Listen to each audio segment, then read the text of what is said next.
19 ke? 19 ke 17? 19 lah, 19. Okey, surah Al-A'raf muka surat 152 ayat yang ke-19. Okey. Okey, baik, baca doa sikit. Bismillahirrahmanirrahim. Rabbi shrah li sadri wa yassir li amri wahlul 'uqdatam min lisani yafqahu qawli. Rabbi yassir wa la tu'assir wa tammim bil khair. Ya Fattah wa bika nasta'in. Subhanaka la ilma lana illa ma 'allamtana innaka antal alimul hakim. Allahumma anfa'na bima 'allamtana wa 'allimna ma yanfa'una wa zidna ilma walhamdulillahi rabbil alamin. Okay, surah Al-A'raf muka surat 152 ayat yang ke-19. Ayatnya berbunyi, Ya Adam uskun anta wa zawjuka al-jannah fakula min haitsu syi'tuma wa la taqraba hadhihi asy-syajarata fatakuna minaz zalimin. Okey, baik. Ya Adam, terima dia wahai Adam lah. Uskun, tinggallah. Anta, kamu, wa, dan, zawjuka, isterimu, Hawa alaihissalam, al-jannah, di syurga. Al-jannah, di syurga.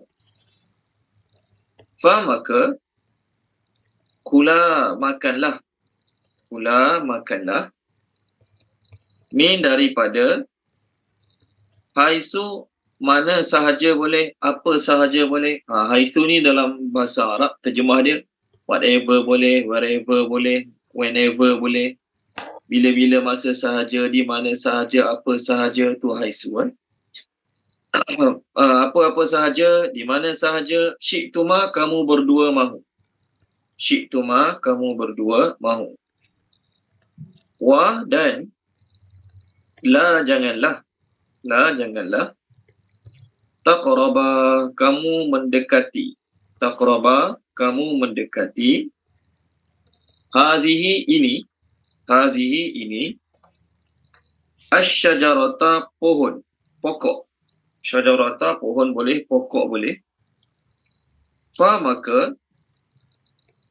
Takuna, kamu berdua akan menjadi. Takuna, kamu berdua akan menjadi. Min, daripada. Min, daripada. Az-zalimin, orang-orang yang zalim. Az-zalimin, orang-orang yang zalim. Okey, Puan Izawani, terjemah ayat pertama kita. Bismillahirrahmanirrahim. Bismillahirrahmanirrahim. Dan wahai Adam, tinggallah kamu dan isterimu di syurga, maka makanlah daripada apa sahaja kamu berdua mahu, dan janganlah kamu mendekati ini pohon, maka kamu berdua akan menjadi daripada orang-orang yang zalim. Okey, baik. Terima kasih Puan Izawani. Minggu lepas Allah bicara dengan Iblis.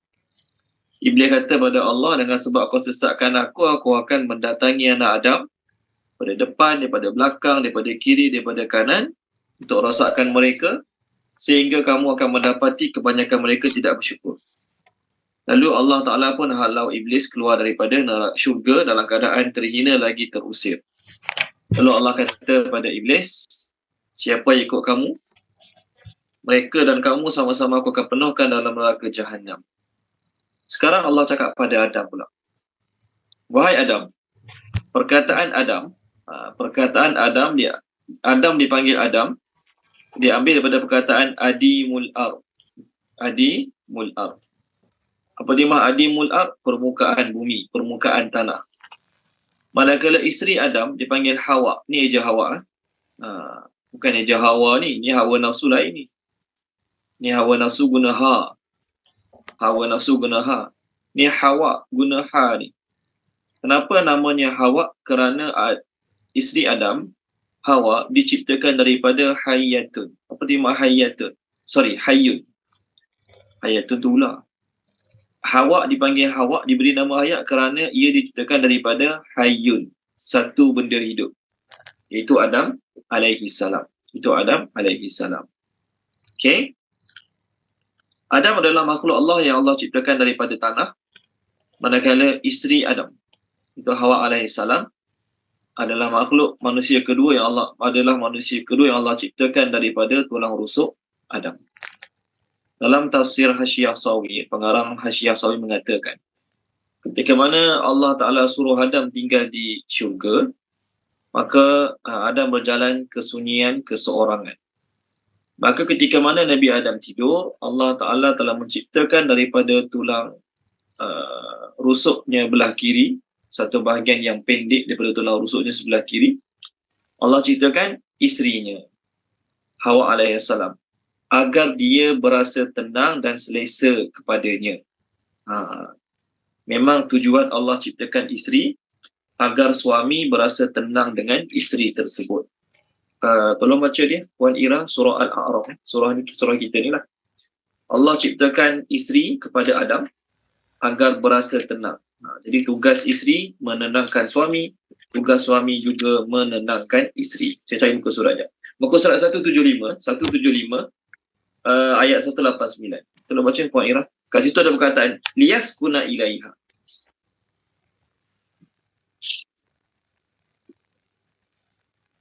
Dialah yang menciptakan kamu daripada jiwa yang satu, yakni Adam, dan daripadanya dia menciptakan pasangannya agar dia merasa senang kepadanya.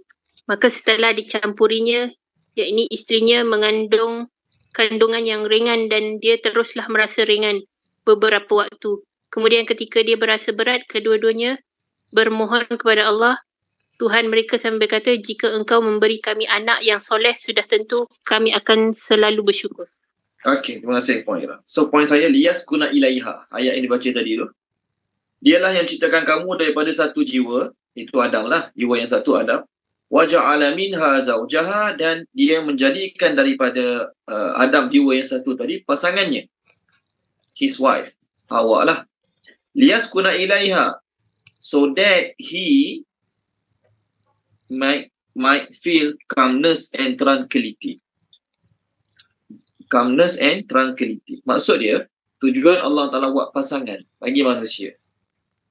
Allah bagikan isteri pada suami, suami bagi isteri, agar rasa tenang. Maknanya apa? Tugas suami, dia kena tahu apa yang membuat isteri dia tenang. Tugas isteri, dia kena tahu apa yang membuat suami dia tenang. Satu lagi ayat, bab suami isteri ni. Bab suami isteri ni. Tolong baca boleh surah Ar-Rum. Ayat ni biasa digunakan oleh digunakan masa nak jemput kahwin. Dulu jemput kahwin guna kertas, guna kad jemputan kahwin. Biasa pengantin ataupun keluarga pengantin akan guna ayat ni untuk jemput orang kahwin. Muka surat 406 ayat 21. 406 ayat 21. Boleh? Boleh. 21. 21. Dan di antara tanda-tanda kebesarannya ialah dia menciptakan pasangan-pasangan untukmu daripada jenismu sendiri agar kamu cenderung dan merasa tenteram kepadanya. Dan dia menjadikan di antaramu rasa kasih sayang.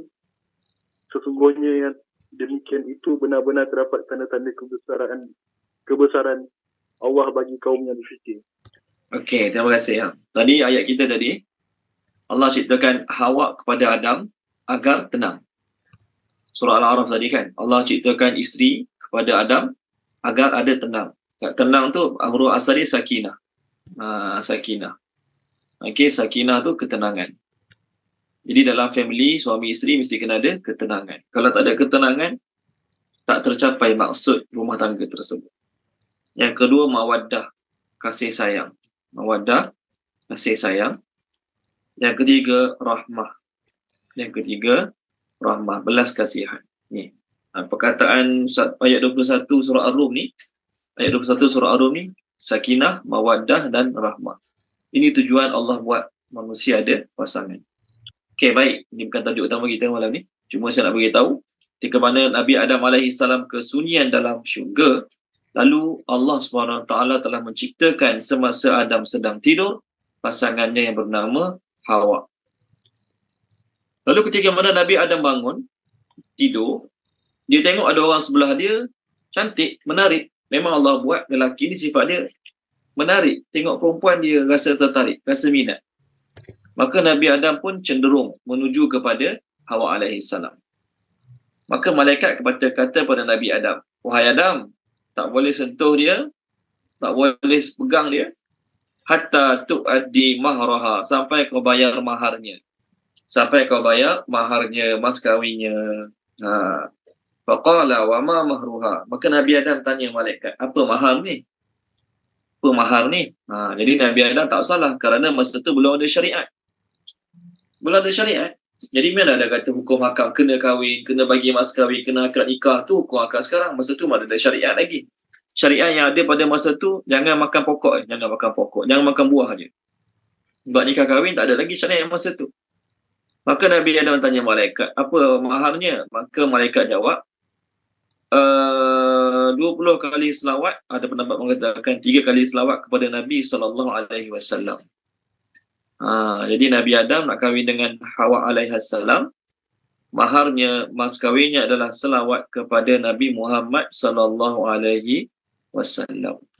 Okey, jadi bila mana selawat kepada Nabi Muhammad SAW merupakan perantaraan kepada perkahwinan Adam dan Hawa alaihissalam.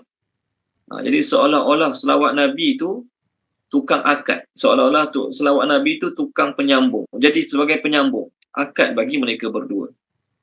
Jadi ini satu keistimewaan bagi Nabi SAW. Maka selawat Nabi merupakan wasitah yang besar, perantaraan yang besar bagi setiap nikmat yang ada pada umat ini. Kerana apa?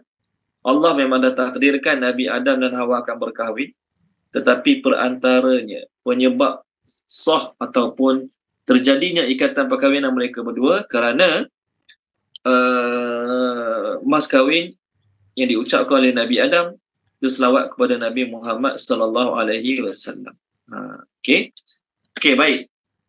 Kemudian dalam ayat ini Allah kata pada Nabi Adam ada 2 perintah. Ada 3 perintah dan larangan dalam ayat itu. Sahabat-sahabat baru masuk, kita sekarang muka surat 152.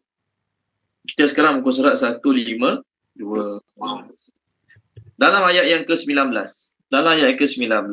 Okey, ada 3 perintah ataupun 3 suruhan termasuk larangan. Pertama, uskun. Apa tema uskun? Tinggallah. Yang kedua, kula.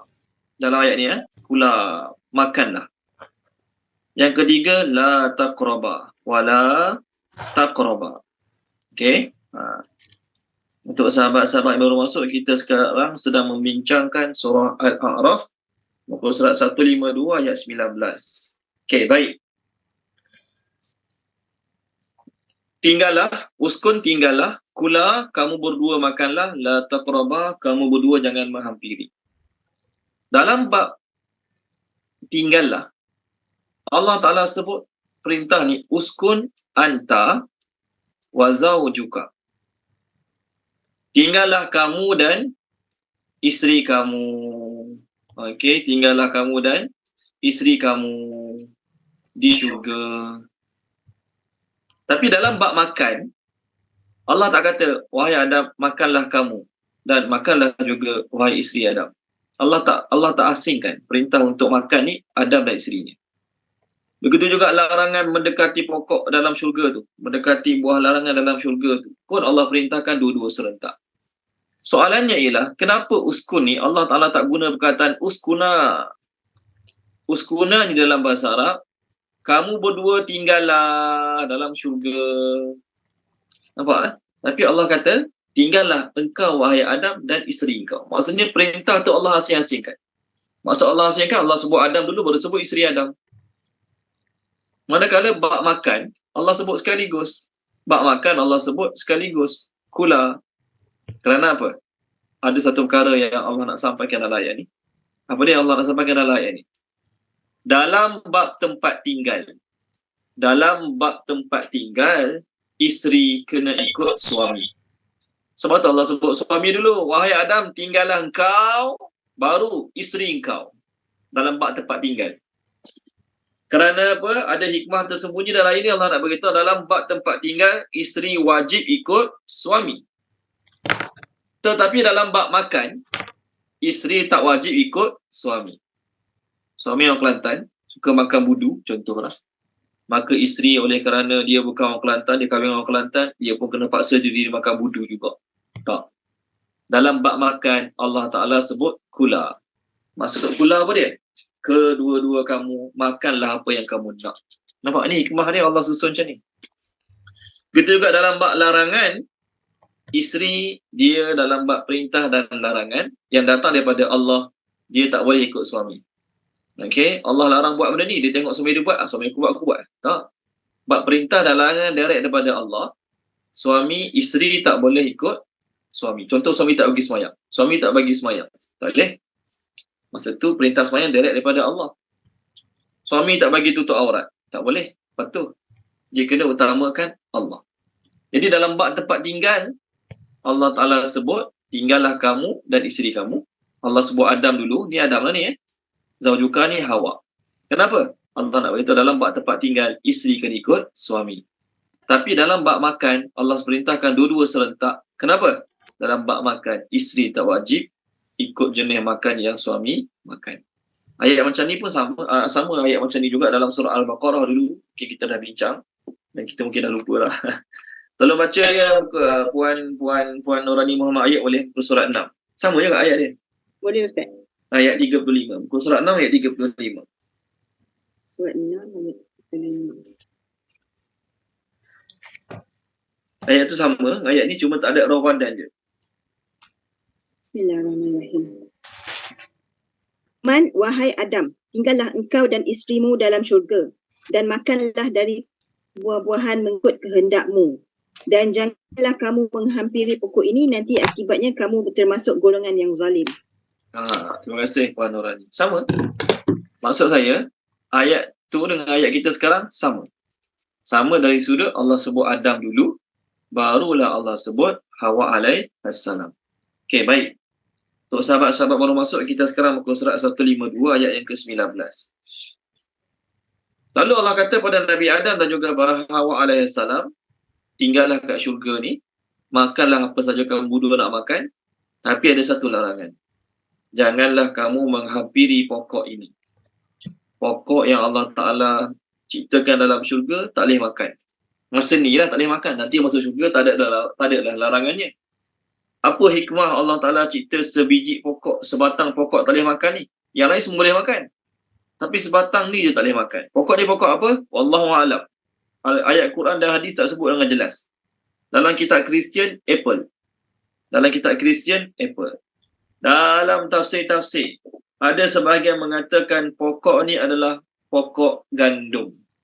Pokoknya adalah pokok gandum. Ni tafsir, tak nak terima pun tak apa, tak ada masalah. Okey, kerana tidak ada riwayat khusus daripada Nabi tentang pokok ni pokok apa. Okey, ada pendapat mengatakan ianya adalah pokok gandum. Pokok gandum. Ada pendapat mengatakan dia adalah pokok limau. Ada pendapat mengatakan dia adalah buah tin, pokok tin. Quran yang cakap pokok ini. Okey, pokok tu tak spesifik, tak tentukan pokok apa. Dia Allah kata pada Nabi Adam dan juga pada Hawa alaihissalam, makanlah apa saja, tapi satu pokok ni jangan makan. Kalau kamu makan, kamu akan termasuk di kalangan orang-orang yang zalim. Allah nak bagi syarat bahawasanya apa dia? Kat dunia nanti pun, banyak makanan yang halal berbanding makanan yang haram. Banyak minuman yang halal berbanding minuman yang haram. Tapi anak-anak Adam ni, yang banyak Allah bagi makan tu, punya banyak makanan halal Allah bagi, nak cari yang haram juga. Nak cari yang Allah Ta'ala larang juga. Sama sebagaimana berlaku pada Nabi Adam AS, punya banyak buah-buahan boleh makan dalam syurga, tapi yang tak boleh makan tu juga dia pergi makan. Kenapa dia makan? Nanti kita sambung kita sambung ayat yang seterusnya. Okey, sambung ayat baru, ayat yang ke-20. Ayat yang ke-20. Maka waswasa telah membisikkan min syarril waswasil khannas. Itulah perkataan dia, waswasa telah membisikkan lahuma kepada mereka berdua. Asyaitan oleh syaitan. Asyaitan oleh syaitan. Li agar ataupun supaya. Li agar ataupun supaya. Okey. Yubdiya, dia menampakkan. Yubdiya, dia menampakkan. Dia syaitan lah menampakkan. Lahuma, kepada mereka berdua. Dia menampakkan kepada mereka berdua. Ma, apa yang wuriya, ditutup. Wuriya, ditutup. Tertutup. Waraya tu tertutup, ditutup. Anhuma, daripada mereka berdua. Anhuma, daripada mereka berdua. Min, daripada sawatihima, aurat keduanya. Maksud sawatihima ni ialah kemaluan depan belakang bagi kedua-dua mereka. Sawatihima, aurat kedua-duanya. Wa, dan qala, dia telah berkata. Dia syaitan telah berkata. Ma, tidaklah. Nahakuma, melarang kamu berdua.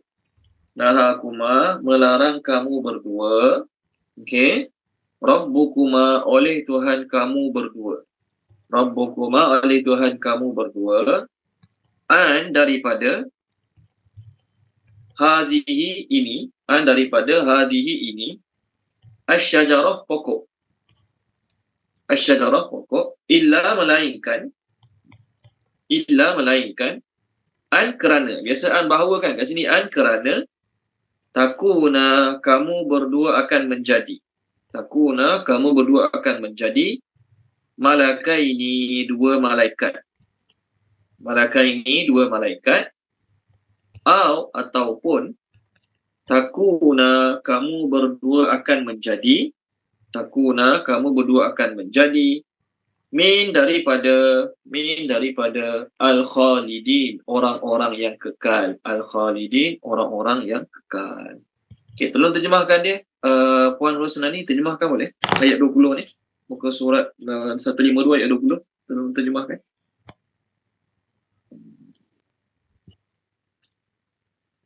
Bismillahirrahmanirrahim.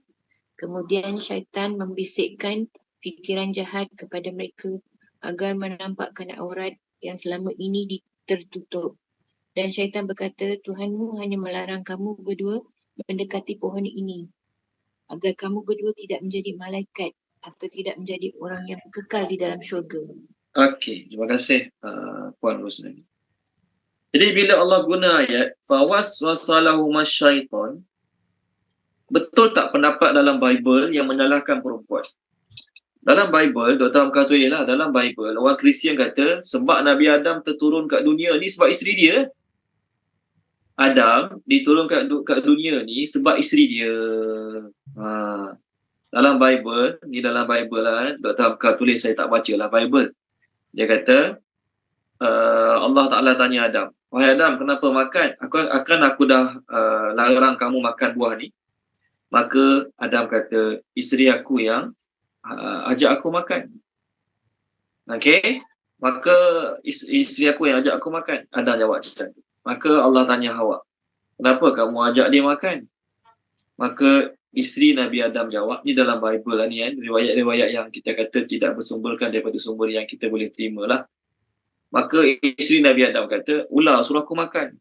Allah tanya ular pula, kenapa kamu suruh dia makan? Ular jawab, iblis suruh aku. Iblis suruh aku. Okey. Baik. Ini semua ada dalam Bible, tetapi riwayat ni kita kata kita tak boleh nak terima sebenar-benar ataupun kita juga tak boleh nak tolak 100%. Maksudnya kita tak tahu sumber mana cerita ni. Cukup kita beriman dengan ayat Quran. Allah kata syaitan telah membisikkan, menggoda, mewaswaskan kedua-dua mereka. Timbul soalan. Kan para Nabi maksum. Kita semua pernah dengar, Nabi ni maksum. Apa maksud Nabi maksum? Nabi terpelihara daripada dosa. Jadi bagaimana syaitan berjaya membisikkan Nabi Adam dan juga isterinya. Kalau isteri dia buat salah, okeylah lagi. Sebab isteri Nabi Adam tidak ada jaminan maksum. Nabi Adam ni maksum. Tapi macam mana dia juga boleh tertipu ataupun termakan hasutan-hasutan syaitan? Maka jawabnya ialah, masa ni Allah belum pilih Nabi Adam jadi Nabi lagi. Allah belum pilih Nabi Adam jadi Nabi lagi. Dia hanyalah sekadar manusia biasa macam kita mula-mula dulu. Bukannya tu Allah cipta Nabi Adam, terus Allah kata, wahai Adam, kau Nabi ya? Tak. Bila nak Allah pilih Nabi Adam jadi Nabi? Tengok surah Taha. Boleh surah Taha. Kalau baca Puan Sharifah Husna boleh? Surah Taha. Sebab Allah pilih Nabi Adam jadi Nabi lepas berlaku peristiwa salah makan ni lah. Surah Taha, saya salin buku surah Adam. 320. Yes, 320.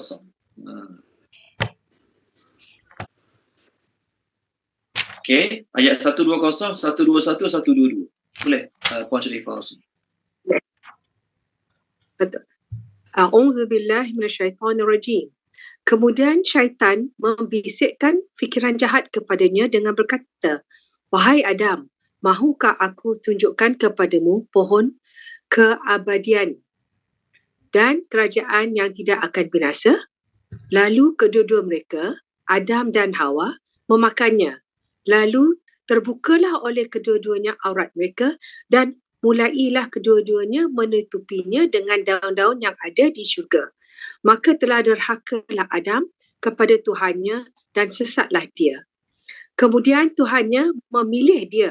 Maka dia menerima taubatnya dan memberi hidayah. Dia buat salah dulu ke Allah pilih dia jadi Nabi dulu? Puan Sharifah Husna.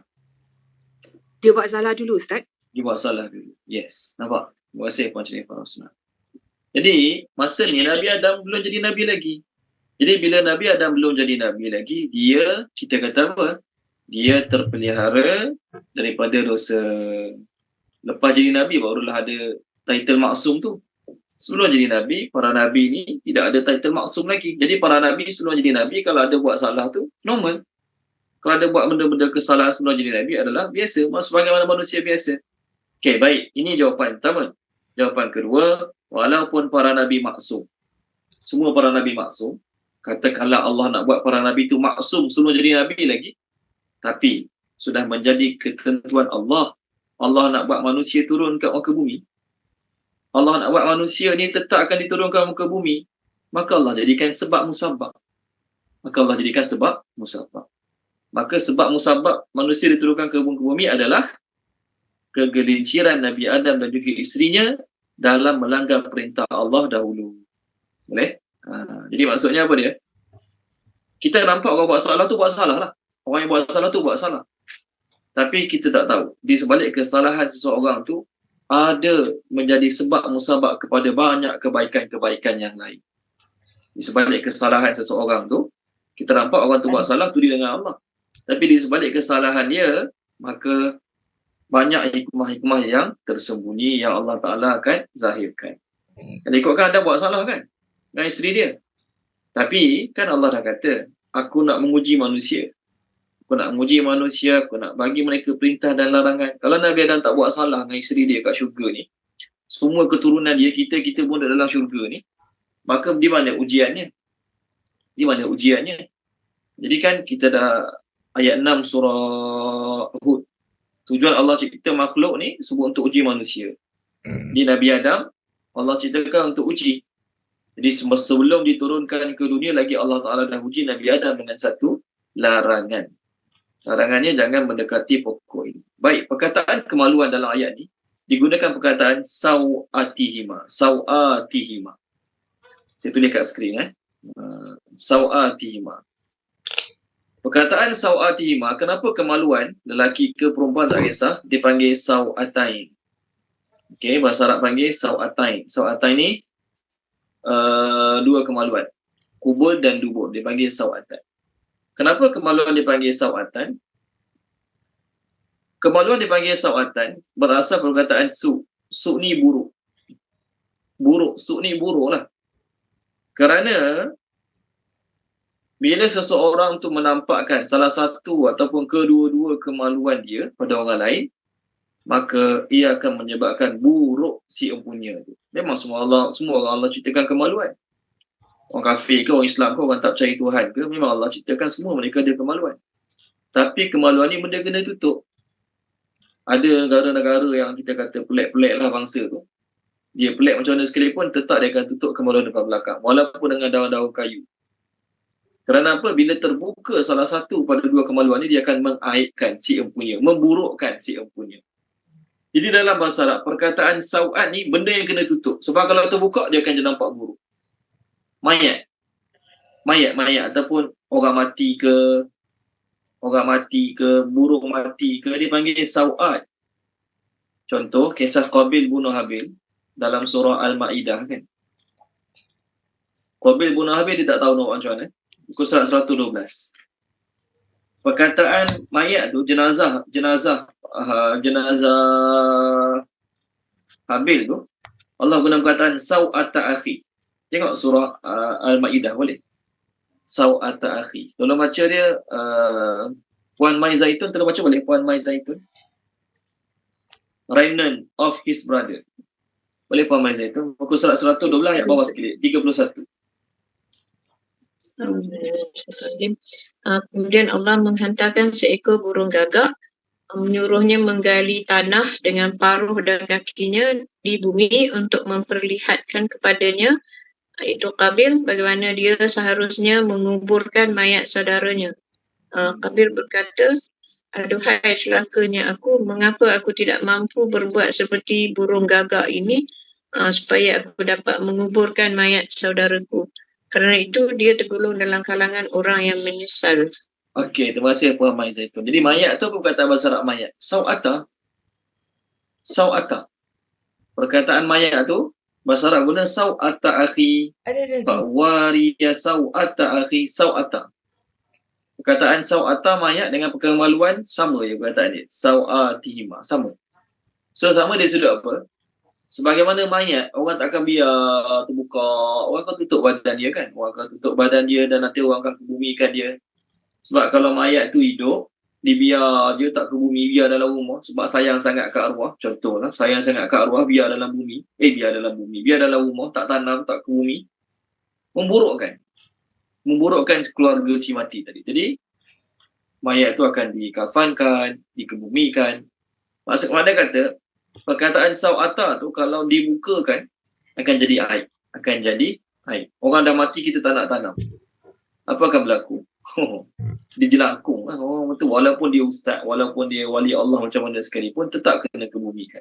Sebab kalau tak kebumikan, dia akan jadi aib. Muka handsome, mati umur 30. Contohlah, handsome lagi orang. Contoh. Tapi bila jadi mayat, ada handsome lagi tak? Tak ada dah. Walaupun dia awet, muka dia awet, dia tetap akan jadi nampak bodoh juga. Dia tetap akan jadi nampak pelik juga. Kecuali kat Indonesia, ada satu penempatan kat Indonesia tu, dia saya pernah share sekali kan, saya lupa lah nama dia. Orang mati dia tak tanam. Dia simpan mayat. Bertahun-tahun dia simpan mayat tu. Siap pakai baju lagi. Beberapa tahun sekali dikeluarkan pakai baju. Okay, tak apa. So, perkataan sau'ata guna untuk mayat, sau'ata juga digunakan untuk kemaluan.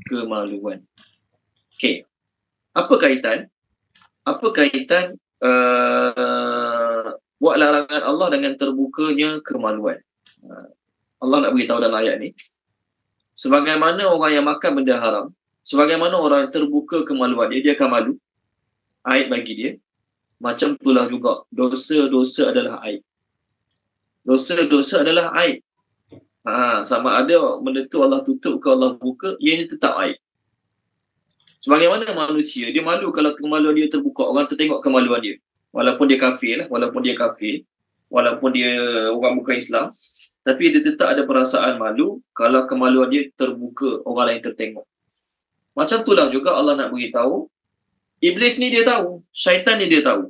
Kalau buat larangan Allah, apa yang Allah larang, maka aib kemaluan akan terbuka. So larangan-larangan Allah kat muka bumi ni, walaupun contoh kita kata dosa ambil rasuah. Orang pakai tudung boleh ambil rasuah. Orang pakai kopiah pergi haji 4-5 kali boleh ambil rasuah kan. Mana ada dosa kaitan dengan kemaluan.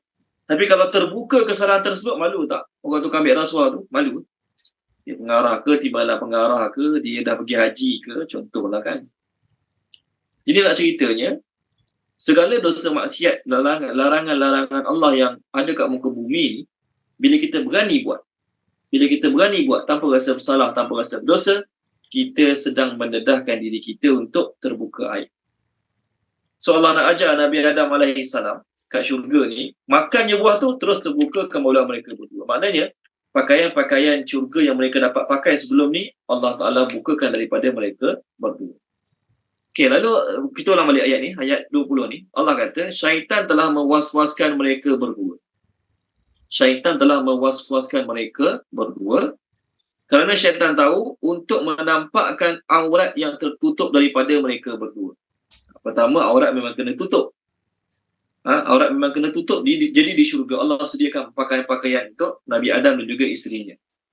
Lepas makan buah tersebut akan terbuka aurat. Syaitan tahu, iblis tahu.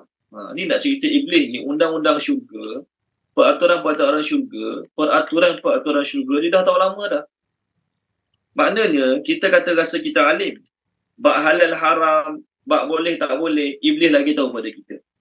Iblis lagi tahu awal pada kita. Kita baru belajar. Iblis dah tahu lama. Sebab tu apa yang iblis suruh buat, apa yang iblis suruh hasut kita, nak suruh buat jahat, semua dah ada dalam pengetahuan dia. So dah ada dalam pengetahuan iblis dalam ayat ni, kalaulah Adam makan apa Allah tak bagi, akan terbuka kemaluan mereka berdua. Apa untung iblis? Apa untung iblis kalau Nabi Adam dan juga Hawa terbuka kemaluan? Tak ada untung apa-apa pun. Tak ada untung apa-apa pun. Iblis tak ada untung apa pun. Tapi kerana dengki, kerana dengki, maka dia akan buat apa saja agar Nabi Adam dan juga isterinya dan juga keturunannya akan terbuka macam-macam aib mereka. Akan terbuka macam-macam aib mereka. Okey, baik. Lalu dalam penipuan ini, Iblis kata pada mereka berdua, Iblis kata apa? Sebenarnya, Tuhan kamu tak bagi kamu makan pokok ni.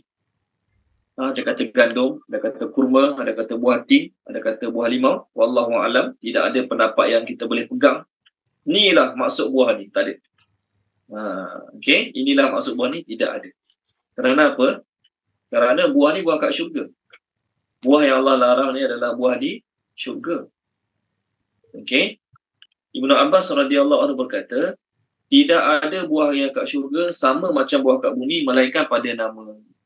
La yushbihu ma fil jannah ma fil ard illa fil asma. Ibnu Abbas kata, tidak ada benda yang kat syurga sama dengan benda yang kat dunia melainkan sama pada nama sahaja.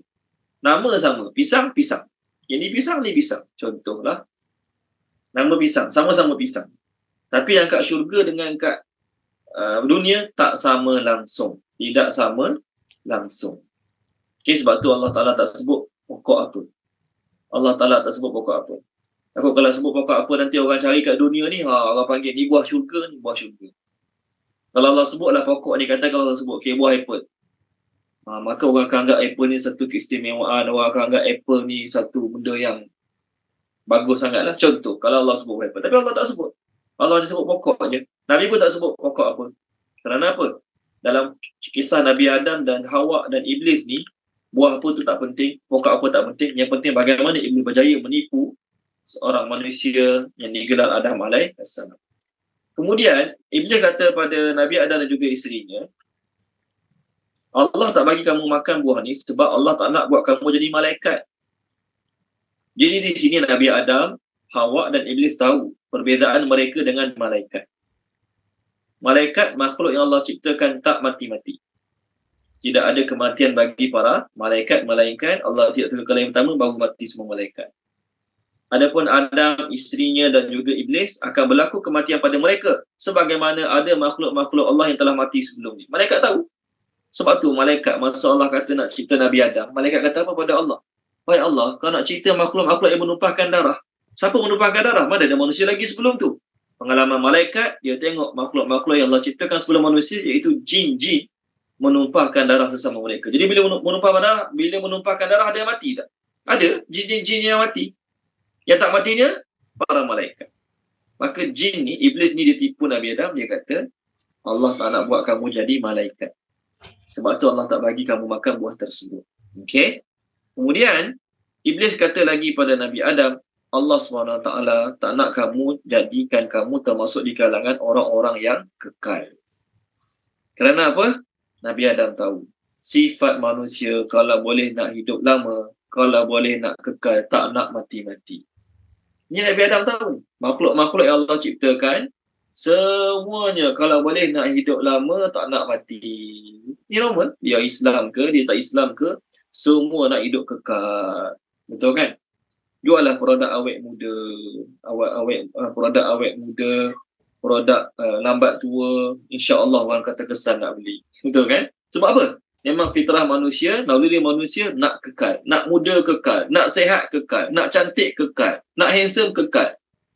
Muda, sihat, cantik, handsome, nak kekal. Sifat manusia memang suka kan? Kekal. Jadi syaitan menggunakan apa yang manusia suka untuk buat manusia makan apa yang Allah Ta'ala tak bagi makan. Okey, baik. Seterusnya, ayat 21. Ayat 21. Jadi ayat tadi jelas, syaitan tipu kedua-dua mereka. Fawaswasa lahuma. Lahuma mereka berdua. Baik, ayat tadi, ayat yang kita kata Puan Sharifah Husna baca tadi, page 320. Ayat 320 tu, Allah kata, Allah kata syaitan tipu Nabi Adam seorang. Kita tengok balik, page 320. Saya tunjuk balik page 320. Tadi dibaca oleh Puan Sharifah Husna tadi, surah Al-Kahfi, surah Al-Kahfi. Okey, ayat dia Toha. Taha, sorry, maafkan saya, Kahfi pula dah. Surah Taha, page 320. Ayat yang ke 120. Ayatnya berbunyi, fawaswasa ilaihi syaitan. Syaitan telah mewaswaskan dia Adam. Sekarang ni syaitan mewaswaskan Adam seorang. Surah Taha 320. Sekarang ayat kita ayat 20 surah Al-A'raf, syaitan mewaswaskan mereka berdua. Maknanya apa? Percubaan syaitan untuk merosakkan Adam dan Hawa di syurga ni bukan sekali. Mula-mula dihasut Adam seorang. Bila hasut Adam seorang, Adam buat tak tahu je, dia hasut kedua-dua mereka. Pula. Lepas Nabi Adam sama ada sama ada syaitan hasut Adam seorang ke ataupun syaitan hasut kedua-duanya, yang penting Allah kata fa'akala, then both of them ate. Kedua-dua mereka makan. Maknanya kedua-dua mereka bersalah terkesan dengan hasutan syaitan. Jadi pendapat yang mengatakan Adam tak bersalah. Isteri dia yang dengar cakap syaitan, isteri dia yang suruh dia makan. Tak ada. Kedua-duanya termakan hasutan syaitan. Okey, baik, seterusnya ayat 21. Sambung ayat baru. Wa dan qasamahuma, telah bersumpah kepada kedua-dua mereka. Yang pakai sumpah lagi ni. Ini sesungguhnya aku lakuma, bagi kamu berdua, la benar-benar, min daripada an-nasihin, yang memberi nasihat. Terjemah nasi, yang memberi nasihat, boleh? Itu satu terjemah. Terjemah kedua, yang menginginkan kebaikan. Okey, tolong terjemahkan dia Puan Maisarah, boleh? Puan Maisarah ayat 21 ni.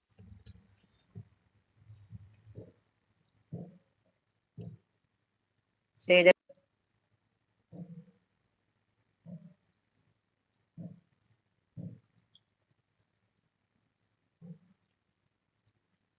Ada Puan Maisarah? Tak dengar lah, kita tak dengar. okey. Saya dapat tadi telah bersumpah, lepas tu tengah tu tak dapat, lepas tu dapat benar-benar daripada yang memberi nasihat. Tak dapat sebab apa? Sebab saya laju sangat ke ataupun butut? Tak, saya lambat.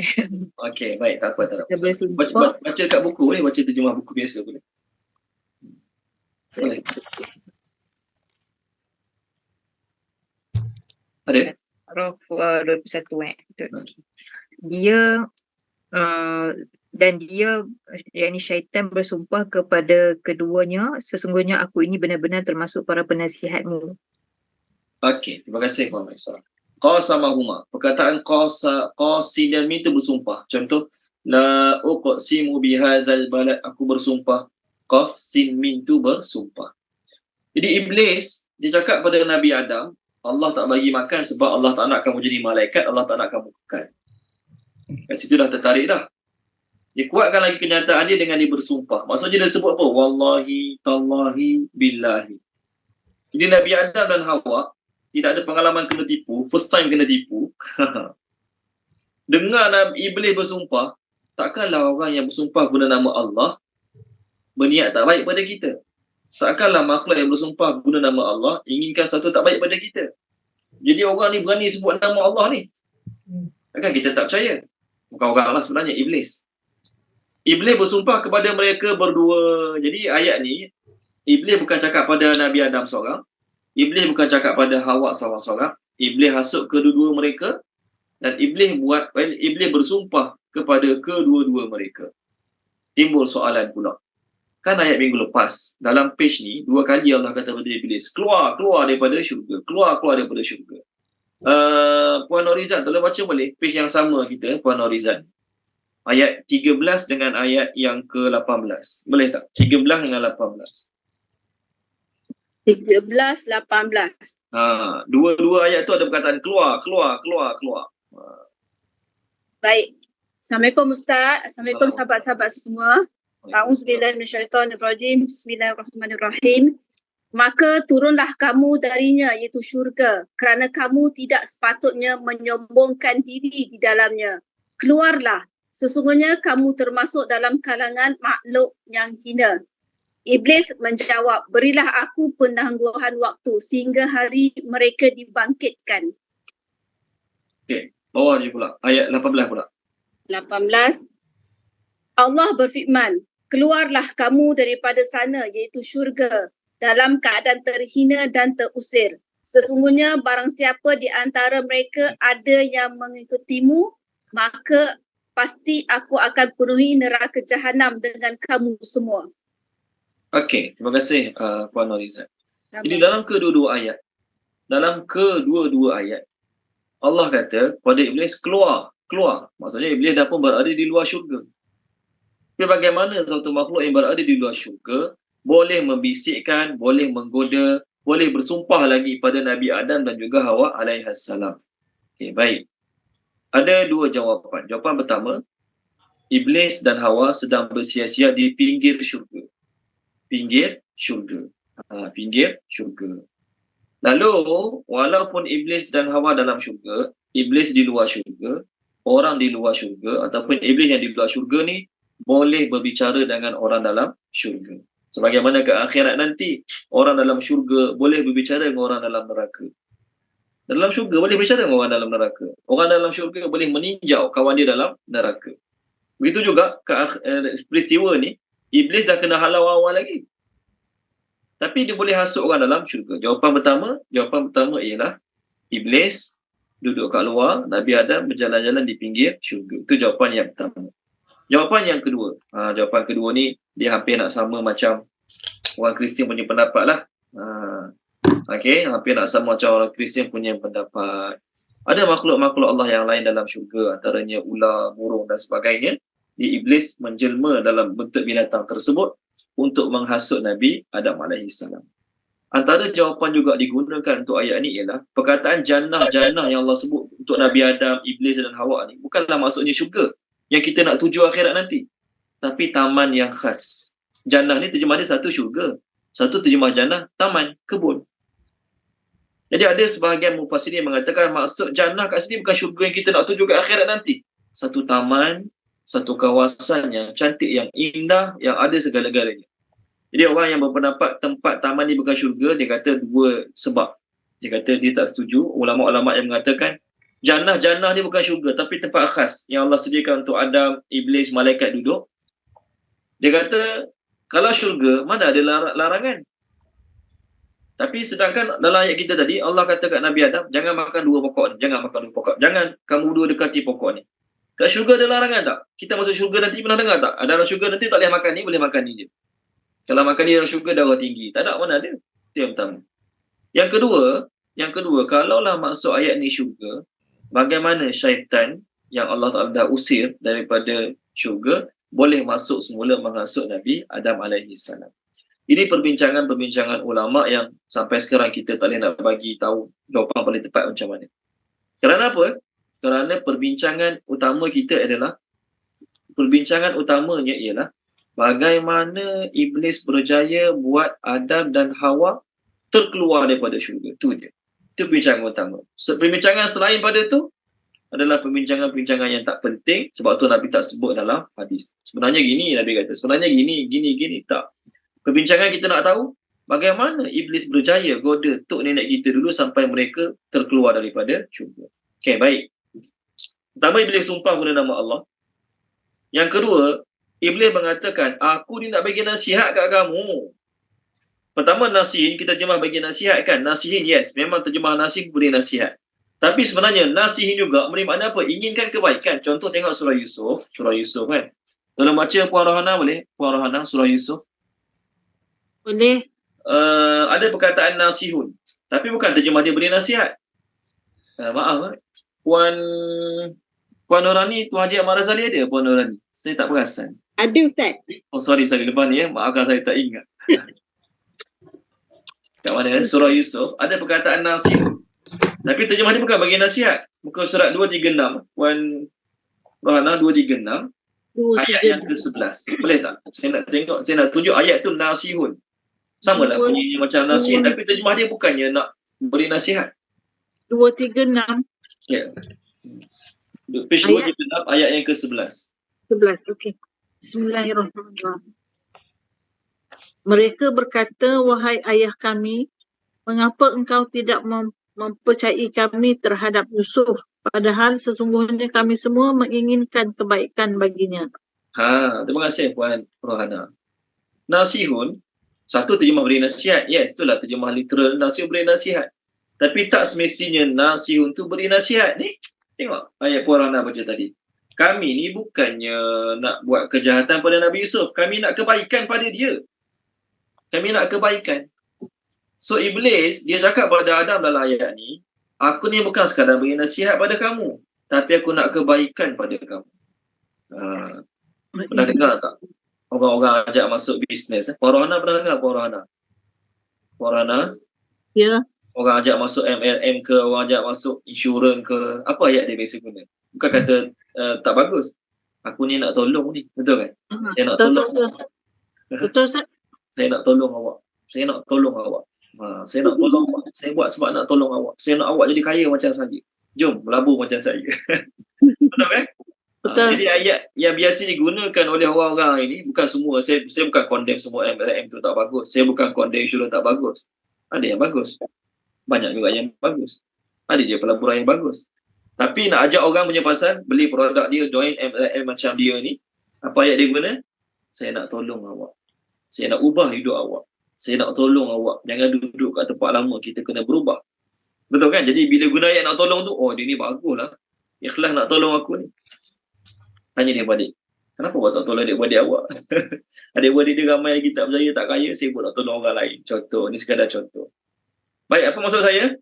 Nabi Adam tidak ada pengalaman kena tipu sebelum ni. Atau pernah baca berita orang kena tipu dengan syaitan iblis kan? Tak ada pengalaman. Kali pertama kena tipu. Dan juga Iblis menipu siap sumpah nama Allah lagi.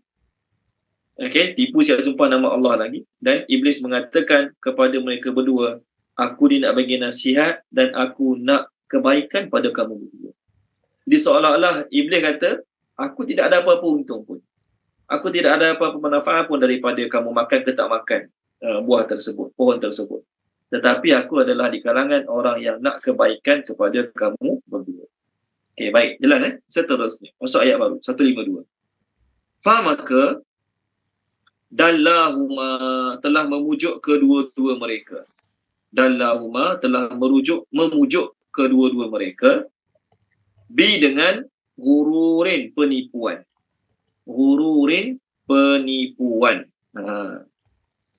Maka lama tak sekala ataupun apabila zaqa kedua-duanya merasakan.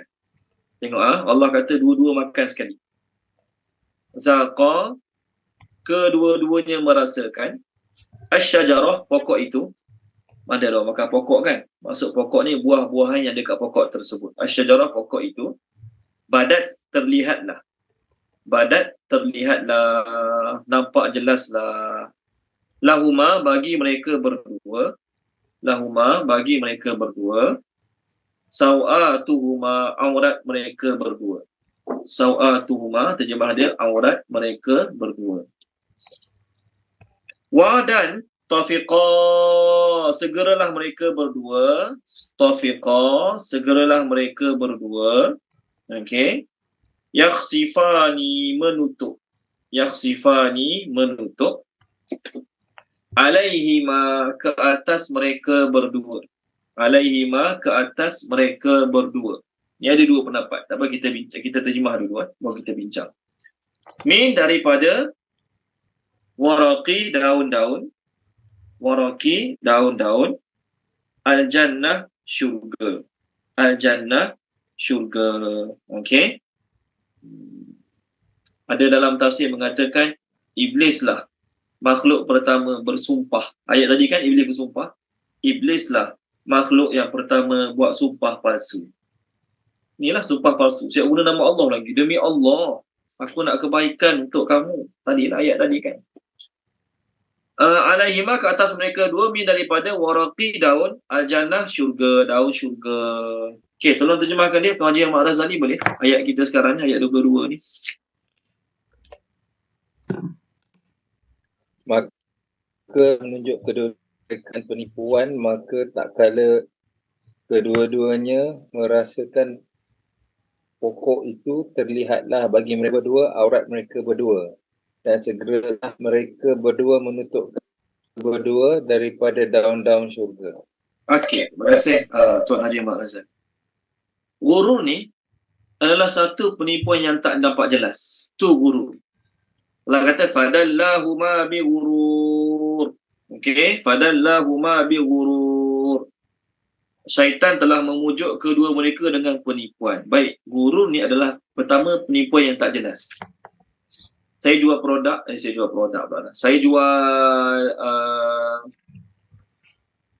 barang sekilo, saya timbang setengah kilo. Nampak sangat penipuan dalam produk saya. Nampak sangat menipu je. Itu tak panggil gurur. Gurur ni apa dia? Penipuan yang tak nampak jelas. Penipuan yang tak nampak jelas. Tipu sikit-sikit je. Okey. Saya timbang tepung saya. Tepung tu sepatutnya 800 gram je. Tapi saya letak air sikit. Jadi bila tepung tu kena air, dia jadi berat sikit. Bila timbang dapatlah 1000 gram sekilo. Walhal dia hanya 800 gram. Jadi sekilo dengan 800 gram, nampak beza tak? Tak nampak beza sangat. Itu dia panggil gurur. Maksud gurur ni apa dia? Penipuan yang tak nampak jelas. Sebab tu Nabi sebut dalam bab jual beli, man gharra falaisa minna. Siapa menipu dalam jual beli, dia tidak termasuk golongan kami. Buah rambutan beli sekilo, dia masukkan sebiji, 2, 3 biji yang hampir nak rosak. Kita bukan perasan pun, contoh. Kita bukan perasan pun, contoh lah kan. Dia penipuan tak? Penipuan yang Ustaz, tak nampak jelas. Okey. sama dengan perkataan gharar ke? Gharar, ya. Gharar penipuan kan? Penipuan. Puan Dorani maksudnya penipuan tu ke? Gurur tu samalah dengan gharar ya? Ya, sama. Ada gharar, ada unsur gharar penipuan. Man gharra falaysa minna. Jual tempoyak, dia buat tempoyak, dia bubur pisang. Ni adalah sekarang ni geng-geng tempoyak duk komen. Dia jual tempoyak, dia kata 100% asli durian. Tapi durian mahal walaupun tempoyak, dia campur pisang. Gaul sekali. Nampak sangat beza tempoyak dengan pisang. Bila dah digaul pun dah nampak sangat pun. Betul kan? Memang mana nampak beza sangat. Tapi dia kata kat orang tu 100% durian. Dia buat tempoyak tersebut. Itu panggil gharar. Penipuan yang tak nampak jelas kata. Ni satu. Yang kedua, walaupun gharar ni dah diterangkan, ni tipu, tetapi masih lagi ramai yang tertipu. Betul tak? Betul. Allah kata dunia ni gharar. Mana ayat dia? Surah Ali Imran. Saya nak tunjuk perkataan gharar tu. Dunia ni Allah kata gurur. Gharar, gurur sama lah. Wa mal hayatud dunya illa mata'un gurur. 75. 76 macam tu lah lebih kurang. Ada tak yang belum baca lagi? Kalau saya tertinggal, saya rasa semua dah baca. Okey, Puan Izawani telah baca muka surat 75 Surah Ali Imran.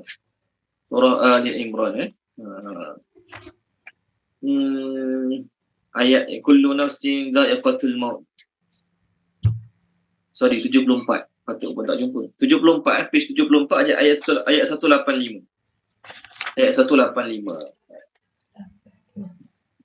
Auzubillahi minasyaitonirrajim. Bismillahirrahmanirrahim. Tiap-tiap yang bernyawa akan merasai mati. Hanya pada hari kiamat sahajalah akan disempurnakan balasan kamu. Ketika itu, sesiapa yang dijauhkan dari neraka akan dimasukkan ke dalam syurga, maka sesungguhnya dia telah berjaya. Ingatlah bahawa kehidupan di dunia ini meliputi segala kemewahan dan pangkat kebesarannya. Tidak lain hanyalah kesenangan yang memperdayakan.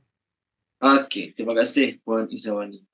Kesenangan yang memperdayakan. Nampak tak jelas? Tak nampak jelas. Orang tu duit banyak.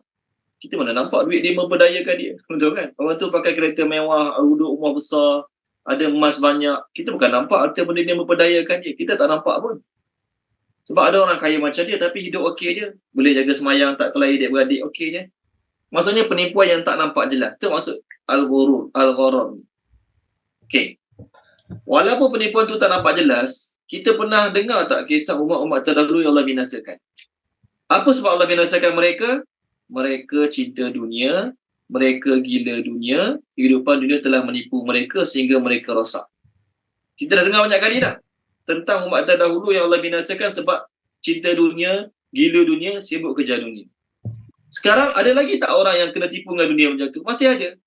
Walaupun orang Islam dah dengar banyak kali, umat terdahulu banyak rosak sebab cinta dunia, sekarang pun kena juga.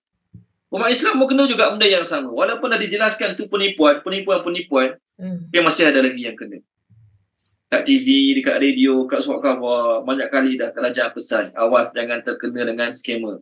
Kalau scammer call minta gini, cakap gini, jangan terus transfer. Banyak kali tak pesan? Banyak kali pesan. Kita pernah banyak kali dengar orang kena scam, puluh-puluh ribu atau ribu habis hilang. Tapi dalam keadaan kerajaan dah ingatkan, polis dah ingatkan, TV, radio dah ingatkan, ada lagi tak orang kena? Ada lagi orang kena. Masih ada lagi orang kena. Itu maksud guru. Itu maksud guru ni kat sini. So samalah juga, syaitan, dia menipu daya Adam dan juga isterinya dengan guru. Tipu daya yang tak nampak jelas. Nampak macam baik? Yalah, sumpah guna nama Allah. Baiklah. Lepas tu sebut lagi, aku ni nak kebaikan pada kamu ni. Aku bukan nak untuk apa-apa pun. Saya tolong ikhlas. Saya tak ada harapan apa-apa. Saya tolong. Ayat orang nak ajak masuk MLM. Ayat orang nak ajak masuk dalam produk dia. Contoh ni, saya tak buruk ke mana-mana. Tapi kebiasaannya, saya nak tolong. Ayat dia, saya nak tolong. Perkataan saya nak tolong tu kena hati-hati. Okay? Jadi kalau kita tak nak masuk, cakap kat orang tu, saya nak tolong tu, ayat Iblis pernah guna dulu kat syurga ni. Iblis dulu masa dia nak rosakkan Adam, dia guna macam tu lah. Saya nak tolong, saya nak kebaikan. Okay, baik. Allah kata, Iblis telah menipu kedua mereka dengan tipu daya yang tak nampak jelas, guru. Okay. Jadi disebut, man gharra falaysa minna. Kat akhirat nanti, manusia baru dia sedar dia kena tipu, lalu dia kata apa kat Allah? Kat akhirat nanti, banyak ayat-ayat yang Allah guna, gharrat. Contoh, muka surat 136.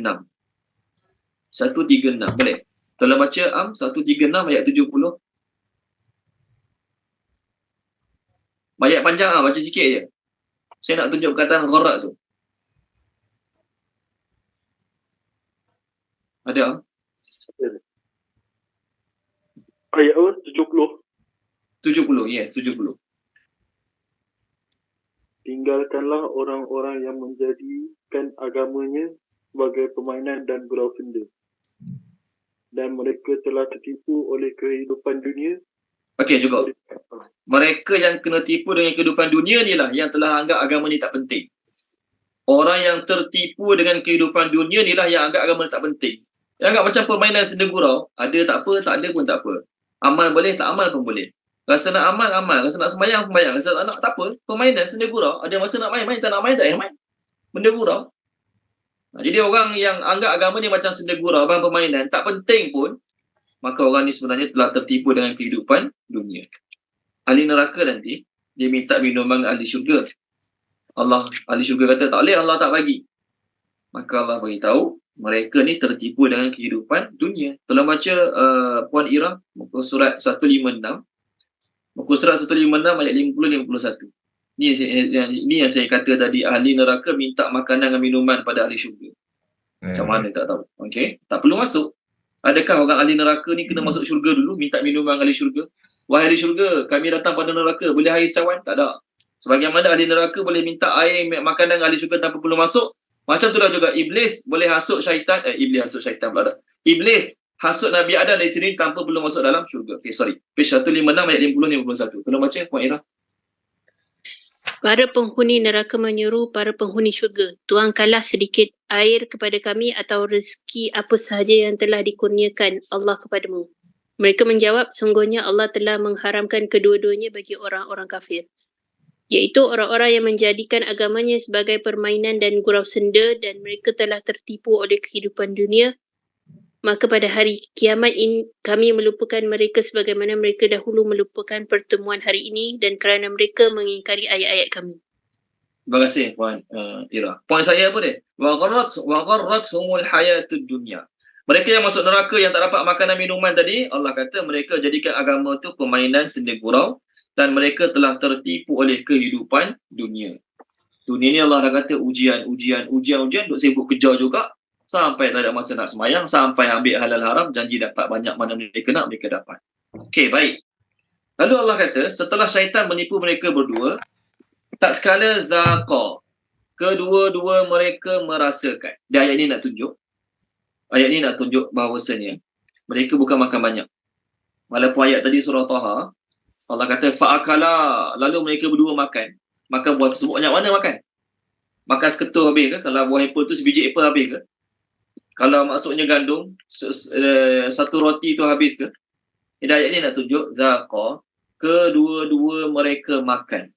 Mereka baru makan sedikit buah tersebut, lalu Allah Ta'ala gugurkan pakaian-pakaian mereka berdua.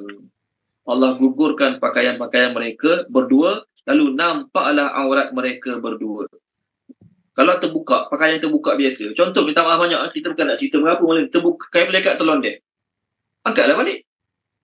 Pergi umrah, pergi haji kan. Pergi umrah, pergi haji. Berbuk nak cium hajar aswad tu, orang tarik kain pelekat, tarik kain ihram. Terbuka lah, kita kata contoh. Ambillah cepat-cepat tutup. Tapi kat sini, Allah buat pakaian mereka jatuh dan hancur. Jatuh dan terus hancur. Sebab tu mereka berdua terpaksa cepat-cepat tutup dengan daun syurga. Kalau pakaian tu terbuka macam ni, terbuka kain pelekat terbuka, kain ihram terbuka, ambil, pusinglah balik. Ambil pakai, kilas-kilas balik. Tapi tak. Allah buat, lepas mereka berdua merasai buah tersebut, tersingkaplah, terlihatlah aurat mereka berdua. Kerana apa? Pakaian tersebut Allah Ta'ala jatuhkan dan pakaian tersebut hancur. Ada pendapat mengatakan pakaian tersebut Allah terbangkan angin, mereka tak mampu nak capainya balik. Pakaian tersebut diterbangkan angin, mereka tak mampu nak mencapainya balik. Okey, baik. Lalu Allah kata, mulalah mereka berdua menutup ke atas mereka berdua daripada daun-daun syurga. Ada dua pendapat. Pendapat pertama, masing-masing tutup kemaluan masing-masing. Okey, masing-masing tutup kemaluan masing-masing. Ada pendapat mengatakan Nabi Adam tolong tutup kemaluan isterinya. Isterinya pula tolong menutup kemaluan Nabi Adam. Ini pendapat sebab apa? Ada perkataan alaihima itulah. Tetapi pendapat yang lebih tepat yang dipilih oleh ramai mufassirin, masing-masing tutup kemaluan masing-masing. Jadi alaihima tu maksudnya masing-masing tutup kemaluan masing-masing. Okey? Okey, baik. Allah nak beritahu apa pengajaran kita dapat dalam ayat ni? Manusia yang buat salah, Allah boleh ambil tindakan on the spot. Betul Tak adalah kata lepas mereka makan, tidur dulu, esok pagi bangun baru tak ada. Lepas makan-makan, kan? Lepas makan-makan, tidur balik rumah, esok barulah Allah buat mereka terbuka pakaian. Tak. Kalau kita mendalami ayat by ayat, lepas je zaqash syajarah terus badan.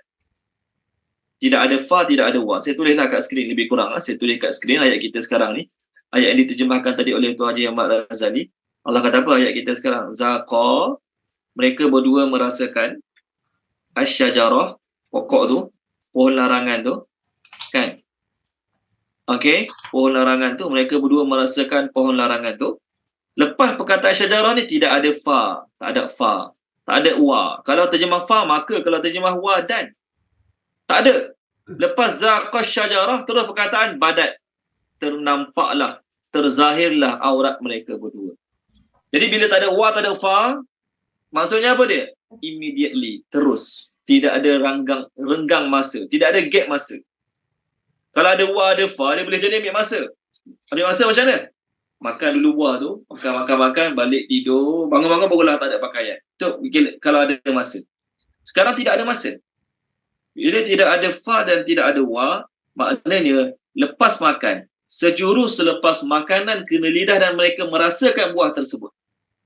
Mereka benar-benar merasakan buah tersebut. Kalau manis rasa manis, kalau masam rasa masam. Dia terus terbuka pakaian mereka berdua. Allah nak beritahu, Allah sangat berkuasa, sangat mampu untuk membalas hamba-hambanya sejurus selepas dia melakukan kesalahan.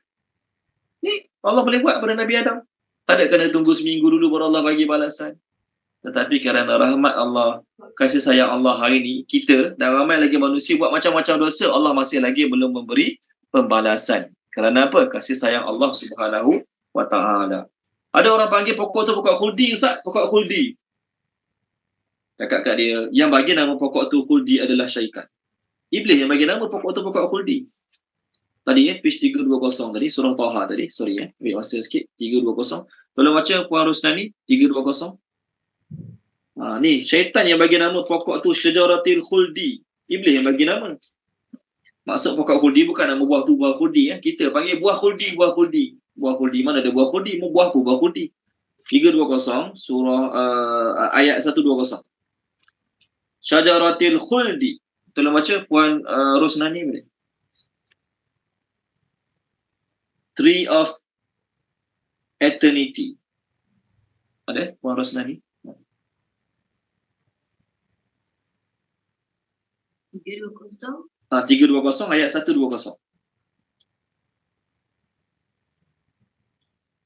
Kemudian syaitan membisikkan fikiran jahat kepadanya dengan berkata, "Wahai Adam, mahukah aku tunjukkan kepadamu pohon keabadian, yakni khuldi dan kerajaan yang tidak akan binasa?" Betul lah, terima kasih Pak Roslan ni. Betul lah dalam Quran ada perkataan pokok khuldi. Tapi yang bagi nama khuldi ni siapa dia? Syaitan. Yang bagi nama ke Adam. Wahai Adam, jangan makan pokok ni. Aku nak tunjuk pada kamu pokok khuldi ni. Aku nak tunjuk pada kamu pokok khuldi. Yang bagi nama pokok ni khuldi adalah syaitan. Dan syaitan pun tak adalah kata kepada Nabi Adam, wahai Adam, nama pokoknya pokok khuldi. Bukan. Maksud syaitan kepada Nabi Adam, pokok ni kalau makan boleh kekal. Tu point dia. Pokok ni kalau makan boleh kekal. Bukanlah syaitan kata, wahai Adam, nama pokok ni pokok khuldi. Jadi kita pun buah nama pokok tu pokok khuldi. Tak, pokok tu tak tahu nama apa. Pokok tu tak tahu nama pokok apa. Quran tak sebut nama pokok apa. Khuldi, bukan nama dia khuldi. Khuldi ni nama syaitan bagi kat pokok tu kalau makan boleh kekal. Tapi tak kekal pun. Samalah juga burung ababil. Burung yang datang menyerang Kaabah tu namanya burung ababil. Kenapa nama burung ababil? Ababil tu bukan nama burung. Burung tu burung apa tak tahu. Ada kata burung pipit, ada kata burung tu. Tapi ababil tu terjemah dia apa? Datang secara berkumpulan. Cuba tengok perkataan ababil. Tolong baca boleh? Puan Sharifah Husna tolong baca surah Al-Fil. Okay. Ayat 3. Muka surat 601 ayat bawah sekali. Inflock, kita terjemah inflock. Inflock tu bukan nama dia. Nama tu ayat 3. Ayat 3, okey. Dan dia mengirimkan kepada mereka burung yang begitu banyak jumlahnya. Nama dia ke? Ababil tu. Ababil tu bukan nama dia, bukan nama burung tu burung ababil. Ababil tu jumlah dia datang beramai-ramai. Ramai pula, banyak. Bukan nama burung pun burung ababil. Tak, burung tu dalam tafsir kata sejenis burung macam burung pipit. Wallahu a'lam, burung apa kita pun tak tahu. So ababil bukan nama dia. Ababil tu sifat dia datang beramai-ramai. Okey? Sama lah juga, buah ni buah apa tak tahu. Kita pun panggil buah khuldi, buah khuldi. Yang bagi nama buah tu buah khuldi adalah iblis. Itu pun tipu. Maksud buah khuldi bagi iblis, bukan nama pokok tu pokok khuldi. Mana ada pokok khuldi sekarang? Ada pokok khuldi. Kat mana tak pokok khuldi? Maksud iblis, pokok tu kalau makan akan kekal. Okey, kita pula bagi nama pokok khuldi. Dalam ini juga Allah nak beritahu bahawasanya apa dia? Orang langgar perintah Allah, Allah boleh tarik nikmat yang ada pada dia. Orang yang langgar perintah Allah, Allah boleh tarik nikmat Allah yang Allah bagi pada dia. Dulu Nabi Adam kat syurga, makan free, tempat tinggal free, minum free, apa lagi free? Tolong baca dia. Puan Maisarah, tolong baca boleh? Puan Maisarah. Surah tadi lah, page 320 tadi. 320 tadi. Tadi Puan Rosanelli baca ayat 120 kan? 117, 118, 119. Boleh tak? Tolong baca 3 ayat tu. Puan Maisarah. Okey. 117.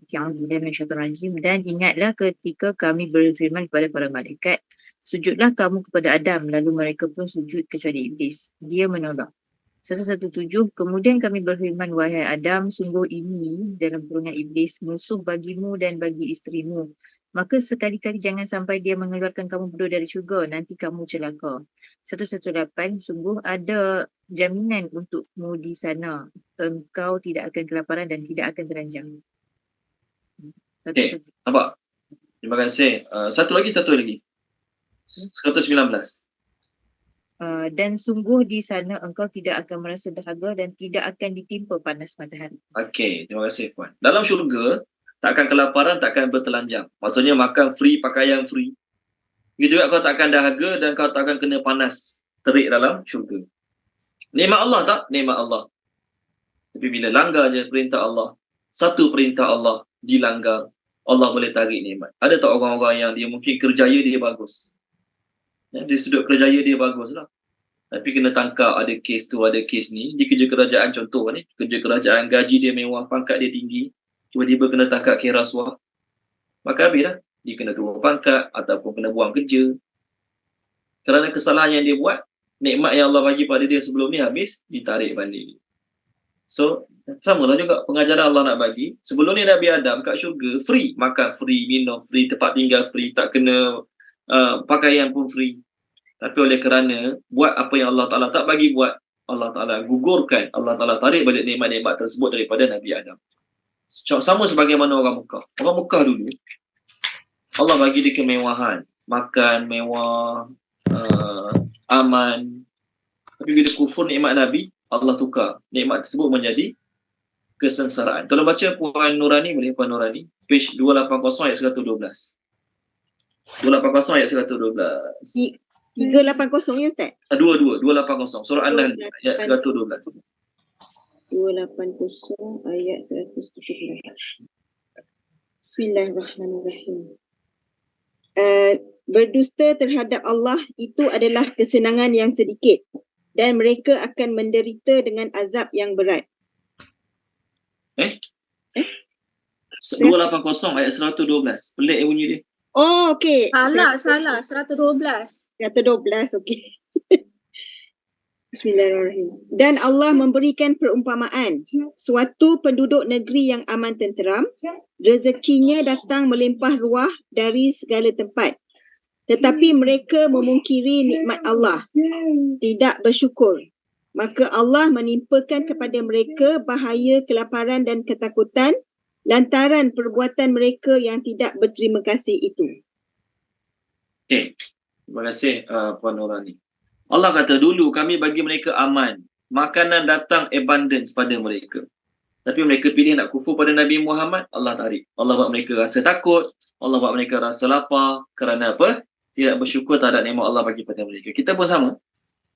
Kita banyak buat dosa maksiat, Allah Ta'ala belum ambil tindak balas lagi. Tapi kalau Allah nak bagi tindak balas, cukup dengan satu dosa kita, maksiat kita. Alhamdulillah. Habis kerjaya kita sebelum ni. Kita mungkin bagus sebelum ni dalam bab bisnes, dalam bab pengurusan kat office kita contohlah. Tapi sekali kita pernah buat salah, Allah Ta'ala zahirkan kesalahan tersebut, habislah kerjaya kita. Dah lah kena buang dengan syarikat tu. Syarikat lain pun tak nak ambil kita bekerja pula kerana nama buruk kat syarikat tersebut. Salah siapa? Salah dia. Dia yang milih untuk buat kesalahan tersebut, maka Allah tarik nikmat-nikmat tersebut daripada diri dia. Okey, sama ayat baru. Habis muka surat ni. Wadan nadahuma memanggil mereka berdua. Nadahuma memanggil mereka berdua. Rabbuhuma oleh Tuhan mereka berdua. Mereka tulis dengan berkata. Mereka tulis dengan berkata. Alam anhakuma, adakah tidak aku melarang kamu berdua? Alam anhakuma, adakah tidak aku melarang kamu berdua? An daripada tilkuma itu, asyajarah pokok, wa dan, dalam mereka tulis adakah tidak, akul lakuma, aku mengatakan kepada kamu berdua, inna sesungguhnya, syaitan, lakuma bagi kamu berdua,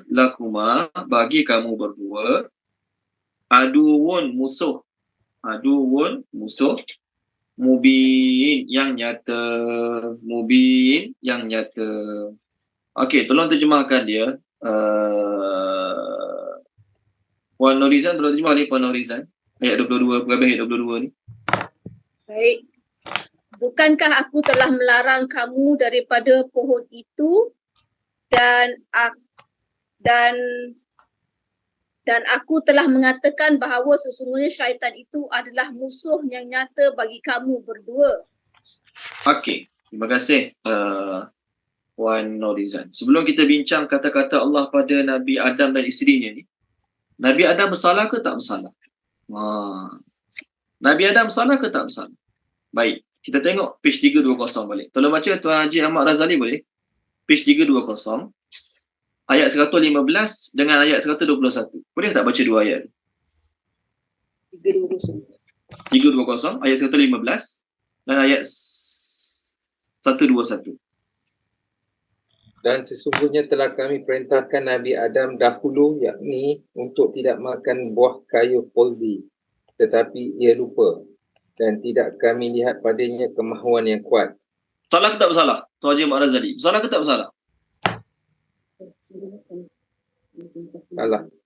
Salah. He forgot and did not we found from him determination. Terlupa Tuan Haji Ahmad Razali, bulan Ramadan saya termakan nasi biryani sepinggan tengah hari. Allah, makan nasi tak ingat puasa hari ni. Dosa tak Tuan Haji Ahmad Razali? Tuan Haji Ahmad Razali? Tak. Tak berdosa kan? Sebab terlupa dan tidak ada determination, betul kan? Okey, bawahnya pula, page yang sama, bawahnya pula ayat 121. Boleh? Maka keduanya makan buah pohon itu. Tiba-tiba nampaklah aurat mereka. Lalu mulailah mereka menutupinya dengan daun-daunan yang ada dalam syurga. Dan derhakalah Nabi Adam kepada Tuhannya dan sesatlah ia. Dosa ke tak dosa pula ayat ni? Salah pula kan? Tuan Haji Ahmad Razali, betul kan? Sesat. Sesat, disobey, derhaka, dosa lah pula. Jadi Nabi Adam bersalah ke tak bersalah? Sudah. Nabi Adam bersalah ke tak bersalah? Kalau ikut ayat 115, dia terlupa dan kami tak nampak keazaman bagi diri dia. Baik, cerita dia macam ni. Kalaulah saya ataupun isteri saya termakan, dah tahu dah tak boleh makan, tapi kerana termakan, takkanlah kerana termakan dianggap sebagai dosa besar kan? Contoh, ni sekadar contoh. Jawapan dia macam ni. Bagi orang dekat dengan Allah, benda kecil dianggap salah besar. Tapi bagi orang yang bukan dekat dengan Allah, benda ni sekadar Allah silap tak boleh makan, taubatlah, nanti selesailah masalah. Dia panggil kaedah bahasa Arab, hasanatul abrar, sayyiatul muqarrabin. Bagi orang yang dekat dengan Allah, benda tu dianggap besar sangat. Tapi bagi orang yang tak dekat dengan Allah, benda tu tak termasuk dalam kesalahan besar. Ayat 115, Allah kata, Nabi Adam telah terlupa dan kami tak nampak keazaman dia nak langgar perintah Allah. Berbeza dengan orang memang dah niat nak buat maksiat, niat nak tengok maksiat, niat nak ambil benda haram. Dah ada niat, memang berdosa lah. Ni tak. Dia tahu dah tak boleh ambil tapi dia terambil juga. Alamak, silap terambil. Patut tak boleh ambil ni, kena pulang balik. Contoh. Jadi kaedah dia macam ni. Untuk orang dekat dengan Allah, benda yang bagi orang lain tak haram, dia jadi haram. Sebab apa? Dekat dengan Allah lah yang hukum dia. Contoh, suami isteri. Contoh ni sekadar contoh je. Jangan marah pula. Okey? Kawan kita punya hari jadi, rakan sekerja punya hari jadi. Kita tak wish. Lupa nak ucap selamat hari jadi kat dia. Salah tak? Tak salah pun. Tak adalah kata tak nak bercakap dengan dia, saya tak nak bercakap dengan dia. Kenapa? Dia hari jadi saya tak cakap apa selamat hari jadi kat saya. Tak ada. Kawan baik tempat office, kawan, sekadar kawan biasa. Tak ada masalah pun. Tak adalah kata perlu minta maaf, aku kena minta maaf ni sebab semalam hari jadi dia tak ucap terima hari jadi kat dia. Tak perlu pun. Tak berdosa pun kalau tak ucap. Betul kan? Ada hari jadi tuan-tuan yang saya tahu, saya tak ucap. Ada hari jadi saya, tuan-tuan tu, tuan-tuan tak ucap. Tak apa je. Tak ada masalah. Tak adalah kelahi lepas ni. Kenapa tak masuk kelas ni, si Fulan ni? Hari jadi saya Ustaz tak wish pun. Hari jadi Ustaz wish, tak ada pun. Sebab bukan rapat. Betul kan? Tapi kalau pasangan punya hari jadi, isteri lupa, suami lupa nak wish hari jadi isteri dia. Salah ke tak bersalah? Puan-puan sekalian, salah ke tak bersalah? Salah besar. Salah. Salah. Salah tu. Perlu taubat tak? Perlu tak semua itu solat taubat kat surau 12 rakaat satu salam? Tak payah Ustaz, tak payah. Okay, apa saya nak sampaikan? Macam ni. Nabi Adam oleh kerana dekat dengan Allah. Oleh kerana dekat dengan Allah, walaupun perbuatan tu tidak ada intention daripada dia, tapi dianggap bersalah juga. Kerana apa? Dekat hukumnya lain. Nabi Adam dekat dengan Allah, hukumnya lain. Okey? Kita bukan imam surau. Kita bukan imam surau kita. Contoh, kita bukan imam surau. Kita bangun lambat subuh, orang dah habis bagi salam. Kita sembahyang je lah kat rumah ke, kat office ke, contoh lah kan. Solat subuh. Ada tak orang nak marah kita? Tak ada masalah pun. Tak adalah orang kat kita buat dosa besar. Tak solat subuh kat masjid, orang kat kita buat dosa besar. Tak, kita bukan imam. Kita bukan imam 1, 2, 3. Tapi kalau kita imam surau, imam masjid, imam 1 ke 2 ke 3, seminggu 4 kali tak bangun subuh. Seminggu 4 kali tak bangun subuh. Ataupun seminggu ada hari-hari dia tak datang. Salah tak? Salah. Awak diberi jawatan. Awak orang dekat kat situ. Awak orang diberi jawatan, dibayar gaji, kena jadi imam kat surau tu, awak tak datang. Salah. Kerana apa? Pangkat kedudukan dia, benda tu bagi dia dianggap. Bagi orang awam, benda tu dianggap salah. Tapi bagi kita bukan imam surau tu pun. Kita tak datang solat subuh pun, tak ada masalah. Mungkin kita solat kat mana-mana ke, contoh. So, saya nak cerita apa dia kat sini. Nabi Adam, Allah anggap dia bersalah. Sebab tu ayat 121 tu, he has been disobeyed to his Lord and he erred. Dia tersesat. Kenapa? Walau salah tu salah kecil je. Tapi kerana dia dekat dengan Allah, benda kecil dia tetap dianggap sebagai satu kesalahan yang besar. Adapun ayat 115 tu, Allah nak suruh kita. Allah nak suruh kita anggap Nabi Adam tak bersalah. Allah nak suruh kita ni semua kena anggap Nabi Adam tak bersalah. Kerana apa kita kena anggap Nabi Adam tak bersalah? Kerana Allah kata dia terlupa dan kami tidak mendapati determination, tidak ada azam, keinginan yang kuat daripada hati dia nak lawan perintah Allah Subhanahu wa taala. Tapi pada Nabi Adam sendiri, Allah nak dia rasa bersalah, Allah nak dia rasa berdosa. Kerana apa? Dia dekat dengan aku. Dia bakal dilantik menjadi nabi aku. Dia bakal memimpin manusia ni untuk taat perintah aku. Tiba-tiba dia yang jadi nabi tu buat benda macam tu, orang lain akan jadikan dalil lah. Tok kita dulu pernah makan. Okey je. Betul kan? Orang awam isap rokok, dosa kecil. Ustaz isap rokok, dosa besar. Oh ya, ni hukum dia. Orang awam isap rokok, tak ada orang nak jadikan dalil. Ada anak kita isap rokok. Kenapa isap rokok? Pakcik tu isap rokok, okey. Tak ada. Tapi kalau ustaz tu isap rokok, contoh, ada anak-anak kita nampak, dia pun isap rokok juga. Dia tanya kenapa? Ustaz tu isap rokok. Dia ustaz mak dia isap rokok. Nak ceritanya apa? Hukum boleh berubah mengikut keadaan seseorang. Okey, baik. Itu perbincangan Adam bersalah ke tak bersalah. Okey. Samalah juga perbincangan Nabi Musa tumbuk orang mati. Nabi Musa tumbuk orang mati. Kan? Dalam surah Al-Qasas. Pertama, masa tu Nabi Musa belum jadi Nabi. Yang kedua, Nabi Musa alaihissalam masa tu tumbuk tidak ada niat nak bagi orang tu mati. Nabi Musa masa tu tumbuk tidak ada niat pun nak bagi orang tu mati. Okey? Tapi dia lari juga. Kerana apa? Takut Fir'aun nak kejar dia. Okey, baik. Tapi Nabi Musa lari dalam keadaan mengatakan, Rabbi, ini perbuatan syaitan, ini perbuatan syaitan. Maksudnya, oleh kerana dia dekat dengan Allah, walaupun tumbuk musuh mati, dia tak kata, hurray, aku berjaya bunuh musuh. Nabi Musa tumbuk orang kafir mati. Kalau kita dapat tumbuk Yahudi mati, hero lah ini kita, betul kan? Nabi Musa alaihissalam, ditumbuk orang tu, mati orang tu, dia kata ni perbuatan syaitan, perbuatan syaitan. Kenapa perbuatan syaitan?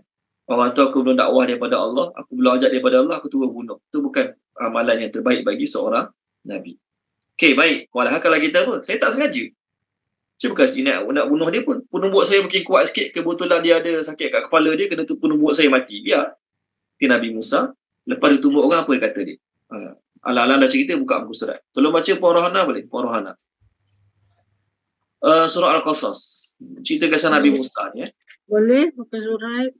Muka surat 387, ayat 15, ayat 16. Kalau saya duduk tempat Nabi Musa, saya tak minta maaf, saya tak minta ampun. Kalau saya lah.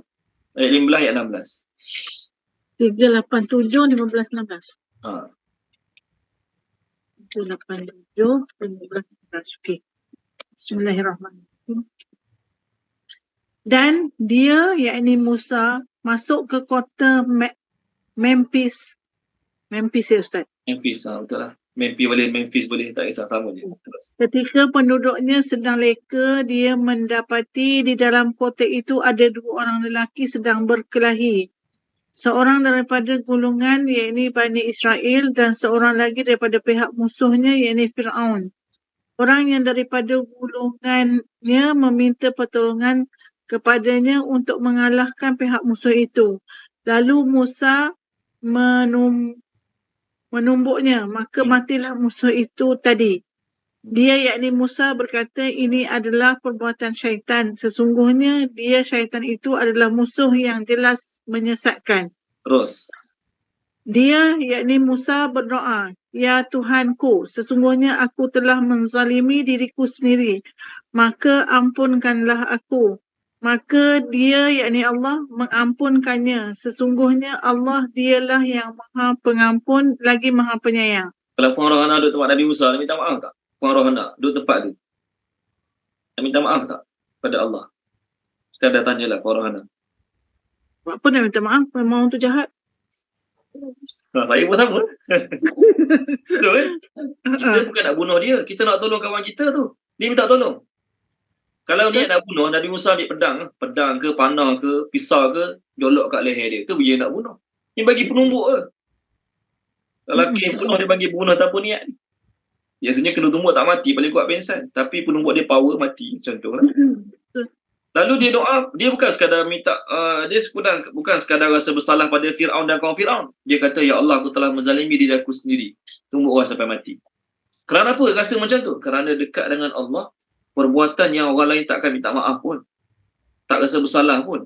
Tapi dia rasa bersalah. Kerana apa? Hasanatul abrar, sayyiatul muqarrabin. Bagi orang awam yang tak dekat dengan Allah, dia tu tak ada masalah pun. Macam Puan Rohana dengan saya, tak nak minta maaf pun, tak minta ampun pun. Dia kacau orang aku tumbuklah dia. Kawan aku minta tolong. Tapi orang dekat dengan Allah, benda yang tak dianggap bersalah pun, dia rasa sangat-sangat bersalah. Okey, baik. Seterusnya, ayat tadi kita dah terjemah kan. Maka Allah memanggil kedua mereka, atau Adam dan juga Hawa, dengan mengatakan, bukankah aku telah melarang kamu daripada pokok itu? Maksudnya, ayat sebelum ni kan Allah dah kata, ayat pertama kita hari ni, ayat 19, wala taqraba hadhihi syajarah. Jangan kamu berdua menghampiri pokok ini, kerana kalau kamu menghampiri pokok ini, kamu termasuk di kalangan orang-orang yang zalim. Di 2 soalan Allah tanya Nabi Adam dan juga Hawa. Pertama, bukankah dulu aku telah melarang kamu daripada makan pokok ini? Itu satu. Yang kedua, bukankah aku telah cakap pada kamu yang syaitan ni musuh bagi kamu berdua? Jadi ulama kata, tempoh larangan dan juga tempoh Nabi Adam buat salah tu bukannya dekat. Dia yang nampak sangat melawan, hari ni orang pesan, esok dah buat salah.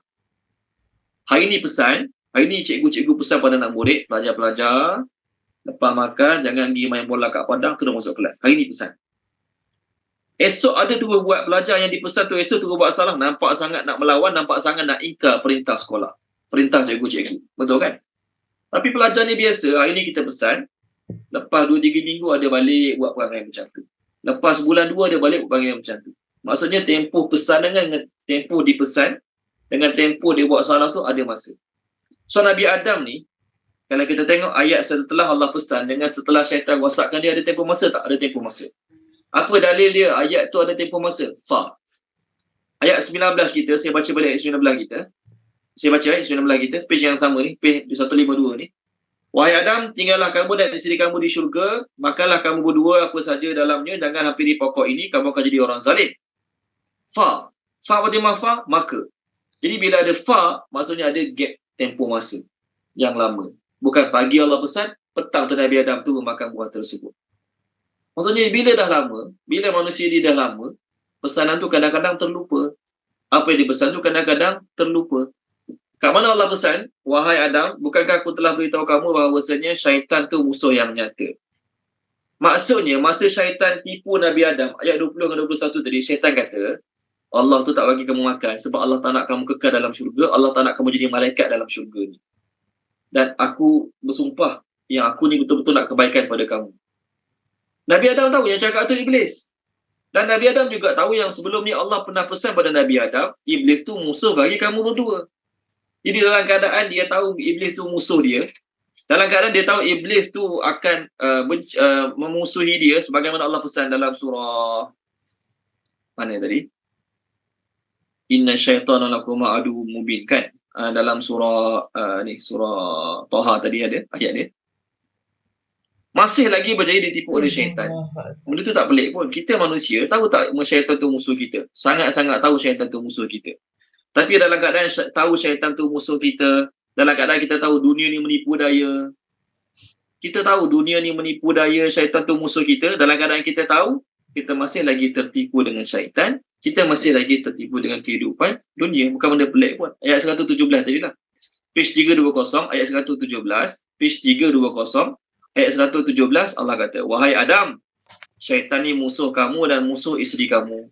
Janganlah dia membuat kamu berdua terkeluar daripada syurga ni, kamu akan dapat kecelakaan. Okey, baik, satu ayat lagi. Ayat ni biasa dibaca oleh imam-imam.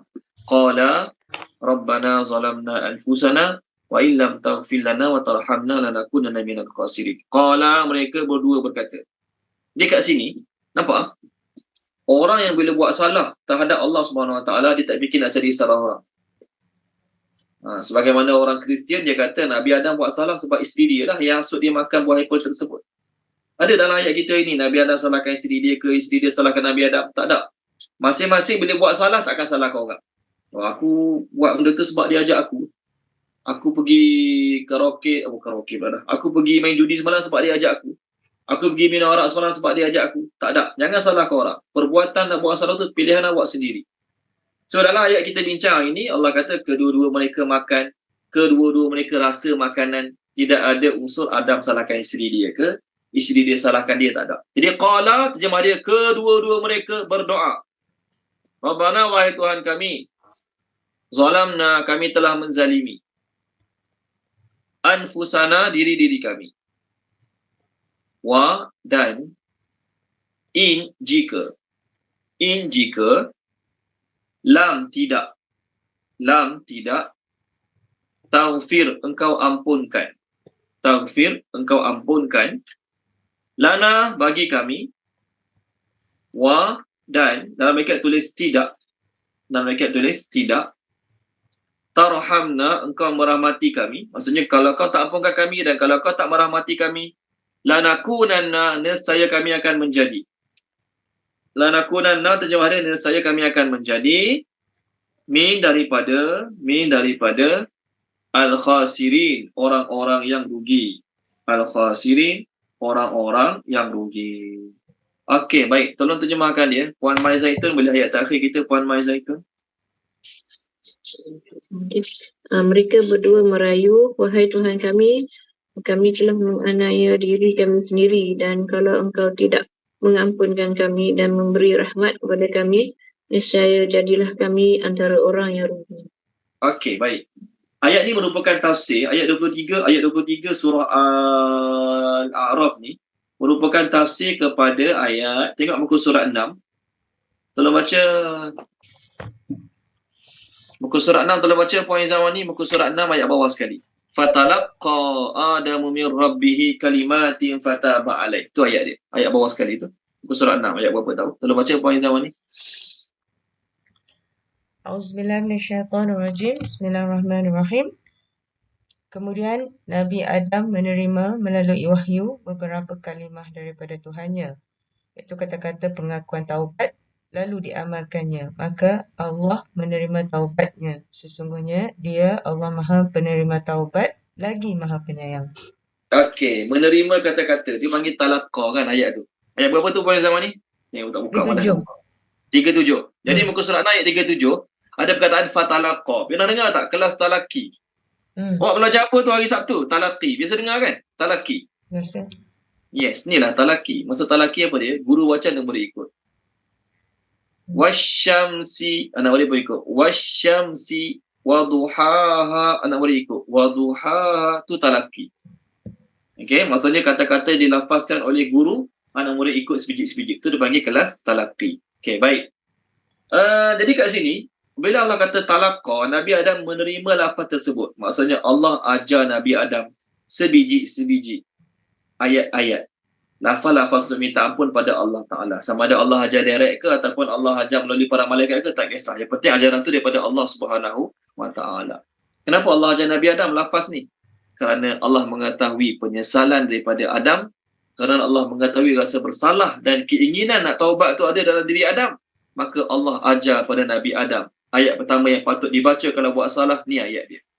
Adapun iblis, tidak ada langsung dalam diri dia keinginan nak taubat, tidak ada langsung dalam diri dia kemahuan untuk kembali pada Allah, maka untuk dia lafaznya apa? Ar-Rajim, direjam. Apa lagi lafaz untuk iblis? Tadi kita dalam muka surat kita tadi, muka surat 152 tadi, ayat-ayat untuk iblis, mazmuman madhura, ayat 18. Mazmuman madhura, terhina lagi terusir. Allah cakap kepada iblis ayat tersebut kerana apa? Kerana Allah tahu. Ayat 18 page kita sekarang. Allah berfirman, tadi dah baca, keluarlah kamu daripada syurga dalam keadaan terhina lagi terusir. Allah cakap kepada iblis. Kenapa Allah cakap macam tu pada dia? Kerana Allah tahu dia iblis tidak ada langsung keinginan nak taubat. Orang nak taubat pada Allah, orang nak kembali pada Allah, Allah akan bagi jalan. Pertama Allah bagi apa nak baca. Kita pun sama, tuan-tuan dan puan-puan, bila kita ada keinginan nak kembali pada Allah, bila kita lalai, kita ni hidup banyak buat dosa maksiat, kita sedar kita ni jauh pada Allah, kita sedar dalam diri ada kesedaran, kita pun berniat dan berusaha untuk kembali pada Allah. Yakinlah Allah akan bagi jalan. Allah akan kenalkan kita dengan orang-orang yang baik. Allah akan kenalkan kita dengan kawan-kawan yang ajak kita ke majlis-majlis agama. Allah akan kenalkan kita dengan orang-orang yang bawa kita ke program-program keagamaan. Allah akan kenalkan kita dengan kawan-kawan yang akan tegur kita bila kita buat salah. Allah akan kenalkan kita dengan orang-orang yang bila nampak kita lalai, dia akan ajak kita balik kepada jalan kebaikan. Sebab tu dalam ayat Quran Allah sebut, wallahu yahdi ilaihi man yunib. Allah akan beri hidayah pada orang yang nak kembali. Orang tu nak kembali, Allah bagi. Orang tu tak nak kembali, Allah biar. Orang nak kembali, Allah bagi hidayah. Orang tu tak nak kembali, Allah tak bagi hidayah. Dan kita tahu semua manusia buat tak. Sebelum tu refer ni dulu. Lagi cakap banyak-banyak, tak refer, lupa ayat nak refer mana. Tengok surah wallahu yahdi ilaihi man yunib. Okey. Surah Syura. Kalau baca surah Syura, Puan Ira, saya cari buku surat sekejap.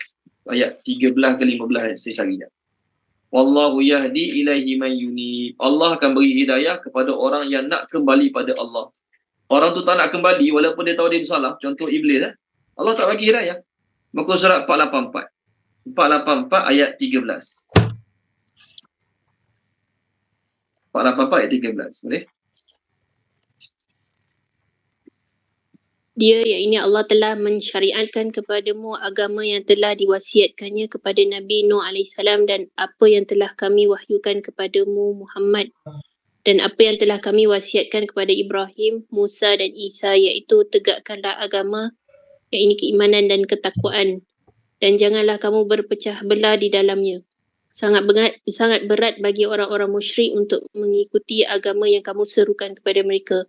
Allah memilih orang yang dia kehendaki ke atas agama tauhid dan memberi petunjuk buat orang yang kembali kepadanya. Okey, terima kasih Puan. Poin saya, Allah bagi petunjuk pada orang yang kembali pada Allah. Orang nak kembali pada Allah, Allah bagi jalan. Nabi Adam, dia sedar dia buat salah, dia tahu dia buat silap, dia nak kembali pada Allah, Allah ajar cara. Minta taubat pada Allah. Puan Rosnani telah baca, Puan Rosnani, satu ayat lagi boleh? Muka surat 252 ayat 27. Sama juga. Wa yahdi ilaihi man ana. Okey. Wa yahdi ilaihi man ana. Ini sama juga. Allah bagi hidayah pada orang yang nak kembali pada Allah. Ayat berapa? Muka surat 252 ayat 27. Dan orang-orang kafir berkata, mengapa tidak diturunkan kepadanya, yakni Muhammad, tanda mukjizat daripada Tuhannya. Katakanlah Muhammad, sesungguhnya Allah menyesatkan sesiapa yang dia kehendaki dan memberi petunjuk orang yang bertaubat kepadanya. Bertaubat tu anab, kembali tu. Man anab, who turn, who repent. Terima kasih puan. Allah bagi hidayah pada orang yang anaba, kembali pada Allah Subhanahu Wa Taala. Jadi kita nak kembali pada Allah, Allah akan bagi jalan. Tapi tak ada niat nak kembali pada Allah, walaupun keliling kita masjid, keliling kita banyak ustaz-ustaz mengajar agama, tapi Allah kita tak nak kembali pada Allah, Allah tak akan bagi jalan. Okey, baik. Nabi Adam alaihi salam ada pendapat mengatakan Nabi Adam alaihi salam berdoa selama bertahun-tahun. Lepas bertahun-tahun Allah tengok kesungguhan Nabi Adam menangis dan berdoa, barulah Allah Taala hantar malaikat dengan mengajar doa ini kepada Nabi Adam alaihi salam. Doa ini adalah ajaran daripada Allah kepada Adam dengan sebab mereka berdua mengaku menyesal terhadap apa yang berlaku daripada mereka berdua. Allah Ta'ala mencela mereka berdua dengan ayat tadi. Allah kata asa dan juga error tadi. Walaupun hakikatnya mereka berdua tak adalah kata bersalah, terlupa, tidak ada azam. Okey. Dan juga Nabi Adam dan juga semua para Nabi mustahil sengaja nak buat dosa. Jadi kesalahan Nabi Adam kat sini boleh dikatakan sebagai salah ijtihad. Terlupa. Jadi tersalah ijtihad, terlupa, biasa bagi semua manusia. Para Nabi pun, Nabi Muhammad pun ada pernah buat salah ijtihad. Nabi Muhammad pernah buat salah ijtihad? Pernah. Masa Abdullah bin Umi Maktum datang jumpa Nabi, tanya soalan berkaitan agama, dalam masa yang sama pemuka-pemuka kafir datang tanya Nabi tentang agama Islam. Abdullah bin Umi Maktum ni sahabat Nabi yang dah buta. Dah Islam dah, dia dah buta pula dah. Sahabat Nabi yang buta Islam. Tanya Nabi, minta nasihat. Nabi tahu ni pun penting untuk mengajar, untuk beri nasihat pada sahabat aku yang buta, yang Islam ni. Nak menyampaikan Islam pada orang kafir yang datang tanya pun penting. Dua-dua penting, dua-dua agama. Layan sahabat Nabi pun agama, dapat pahala. Layan orang kafir datang tanya tentang agama pun pahala. Nabi ijtihad, mana aku nak dahulukan? Nabi nak buat dua-dua, tapi mana aku nak dahulukan? Nabi dahulukan pemuka-pemuka kafir sebab nak terang kepada mereka tentang agama. Nabi abaikan, Nabi berpaling kejap pada sahabat yang buta. Allah turunkan surah tegur Nabi, Abasa wa tawalla, tentang Abdullah bin Umi Maktum. Jadi kesalahan Nabi itu dosa besar tak? Tak. Salah dalam ijtihad. Berlaku juga pada para Nabi Adam kat sini. Rasulullah sallallahu alaihi wasallam, okey. Pernah sekali itu semayang zuhur 2 rakaat. Maka ada seorang sahabat Nabi nama Dzul Yadain. Dia kata, ya Rasulullah, adakah solat dipendekkan ataupun tuan terlupa ya Rasulullah? Okey. Maka Nabi kata, aku tak pernah dilupakan, aku tak pernah terlupa, tetapi Allah Ta'ala boleh melupakan aku untuk aku jadi petunjuk bagi umat akan datang. Kalau imam hari-hari solat terlupa rakaat, saya jadi imam hari terlupa rakaat, tak? Ustaz ni semayang berangan koya apa, tahu hari jadi imam. Nabi SAW pernah berlaku pada Nabi lupa solat. Boleh tak orang kata, apa Nabi ni? Solat tak khusyuk lupa rakaat? Tak. Nabi kata, aku tak terlupa. Aku tak akan terlupa. Tetapi, Allah buat aku terlupa untuk jadi sunnah. Maksudnya umat akan datang tahu, kalau terlupa nak buat macam mana. Jadi lepas Nabi terlupa tu, Nabi bangun sambung 2 rakaat yang lain. Samalah juga, Allah kalau tak buat Nabi Adam bersalah langsung dalam bab ni, macam mana umat nak tahu kalau buat salah apa nak buat? Kalau Allah tak buat Nabi Adam buat salah dalam kes ni, kalau Allah tak buat Nabi Adam bersalah sebagaimana kita bincang, maka kita nak belajar macam mana kalau buat salah apa nak buat. Maka Allah buat Nabi Adam sebagai orang yang bersalah di sisi Allah, bagi kita tak bersalah. Kerana apa? Kerana Allah nak ajar pada umat ini, setelah kamu ada buat salah, setelah kamu ada buat silap, melanggar apa yang Allah Ta'ala tak bagi buat, maka ni kamu kena buat. Apa dia? Pertama baca doa ni. Rabbana zalamna anfusana wa illam taghfir lana wa tarhamna lanakunanna minal khasirin. Kena ada penyesalan sungguh-sungguh, mengaku menzalimi diri sendiri dan minta Allah ampunkan dan minta Allah rahmati. Okey, kita sambung lagi minggu depan insya-Allah kisah Nabi Adam ni. Apa yang baik daripada Allah Subhanahu Wa Taala Apa yang tak baik daripada kekurangan kelemahan saya. Mudah-mudahan Allah beri kita taufik dan hidayah untuk kita amanah yang kita sampaikan. Bismillahirrahmanirrahim. Subhanallah wa bihamdihi, subhanakallahumma wa bihamdika, asyhadu an la ilaha illa anta, astaghfiruka wa atubu ilaik. Allahumma zayyinna bi zinatil Qur'an wa akrimna bi karamatil Qur'an wa syarrifna bi syarafatil Qur'an wa adkhilna jannata bi syafa'atil Qur'an ya dzal fadli wal ihsan. Allahumma anfa'na bima 'allamtana wa 'allimna ma yanfa'una wa zidna ilma walhamdulillahi rabbil alamin.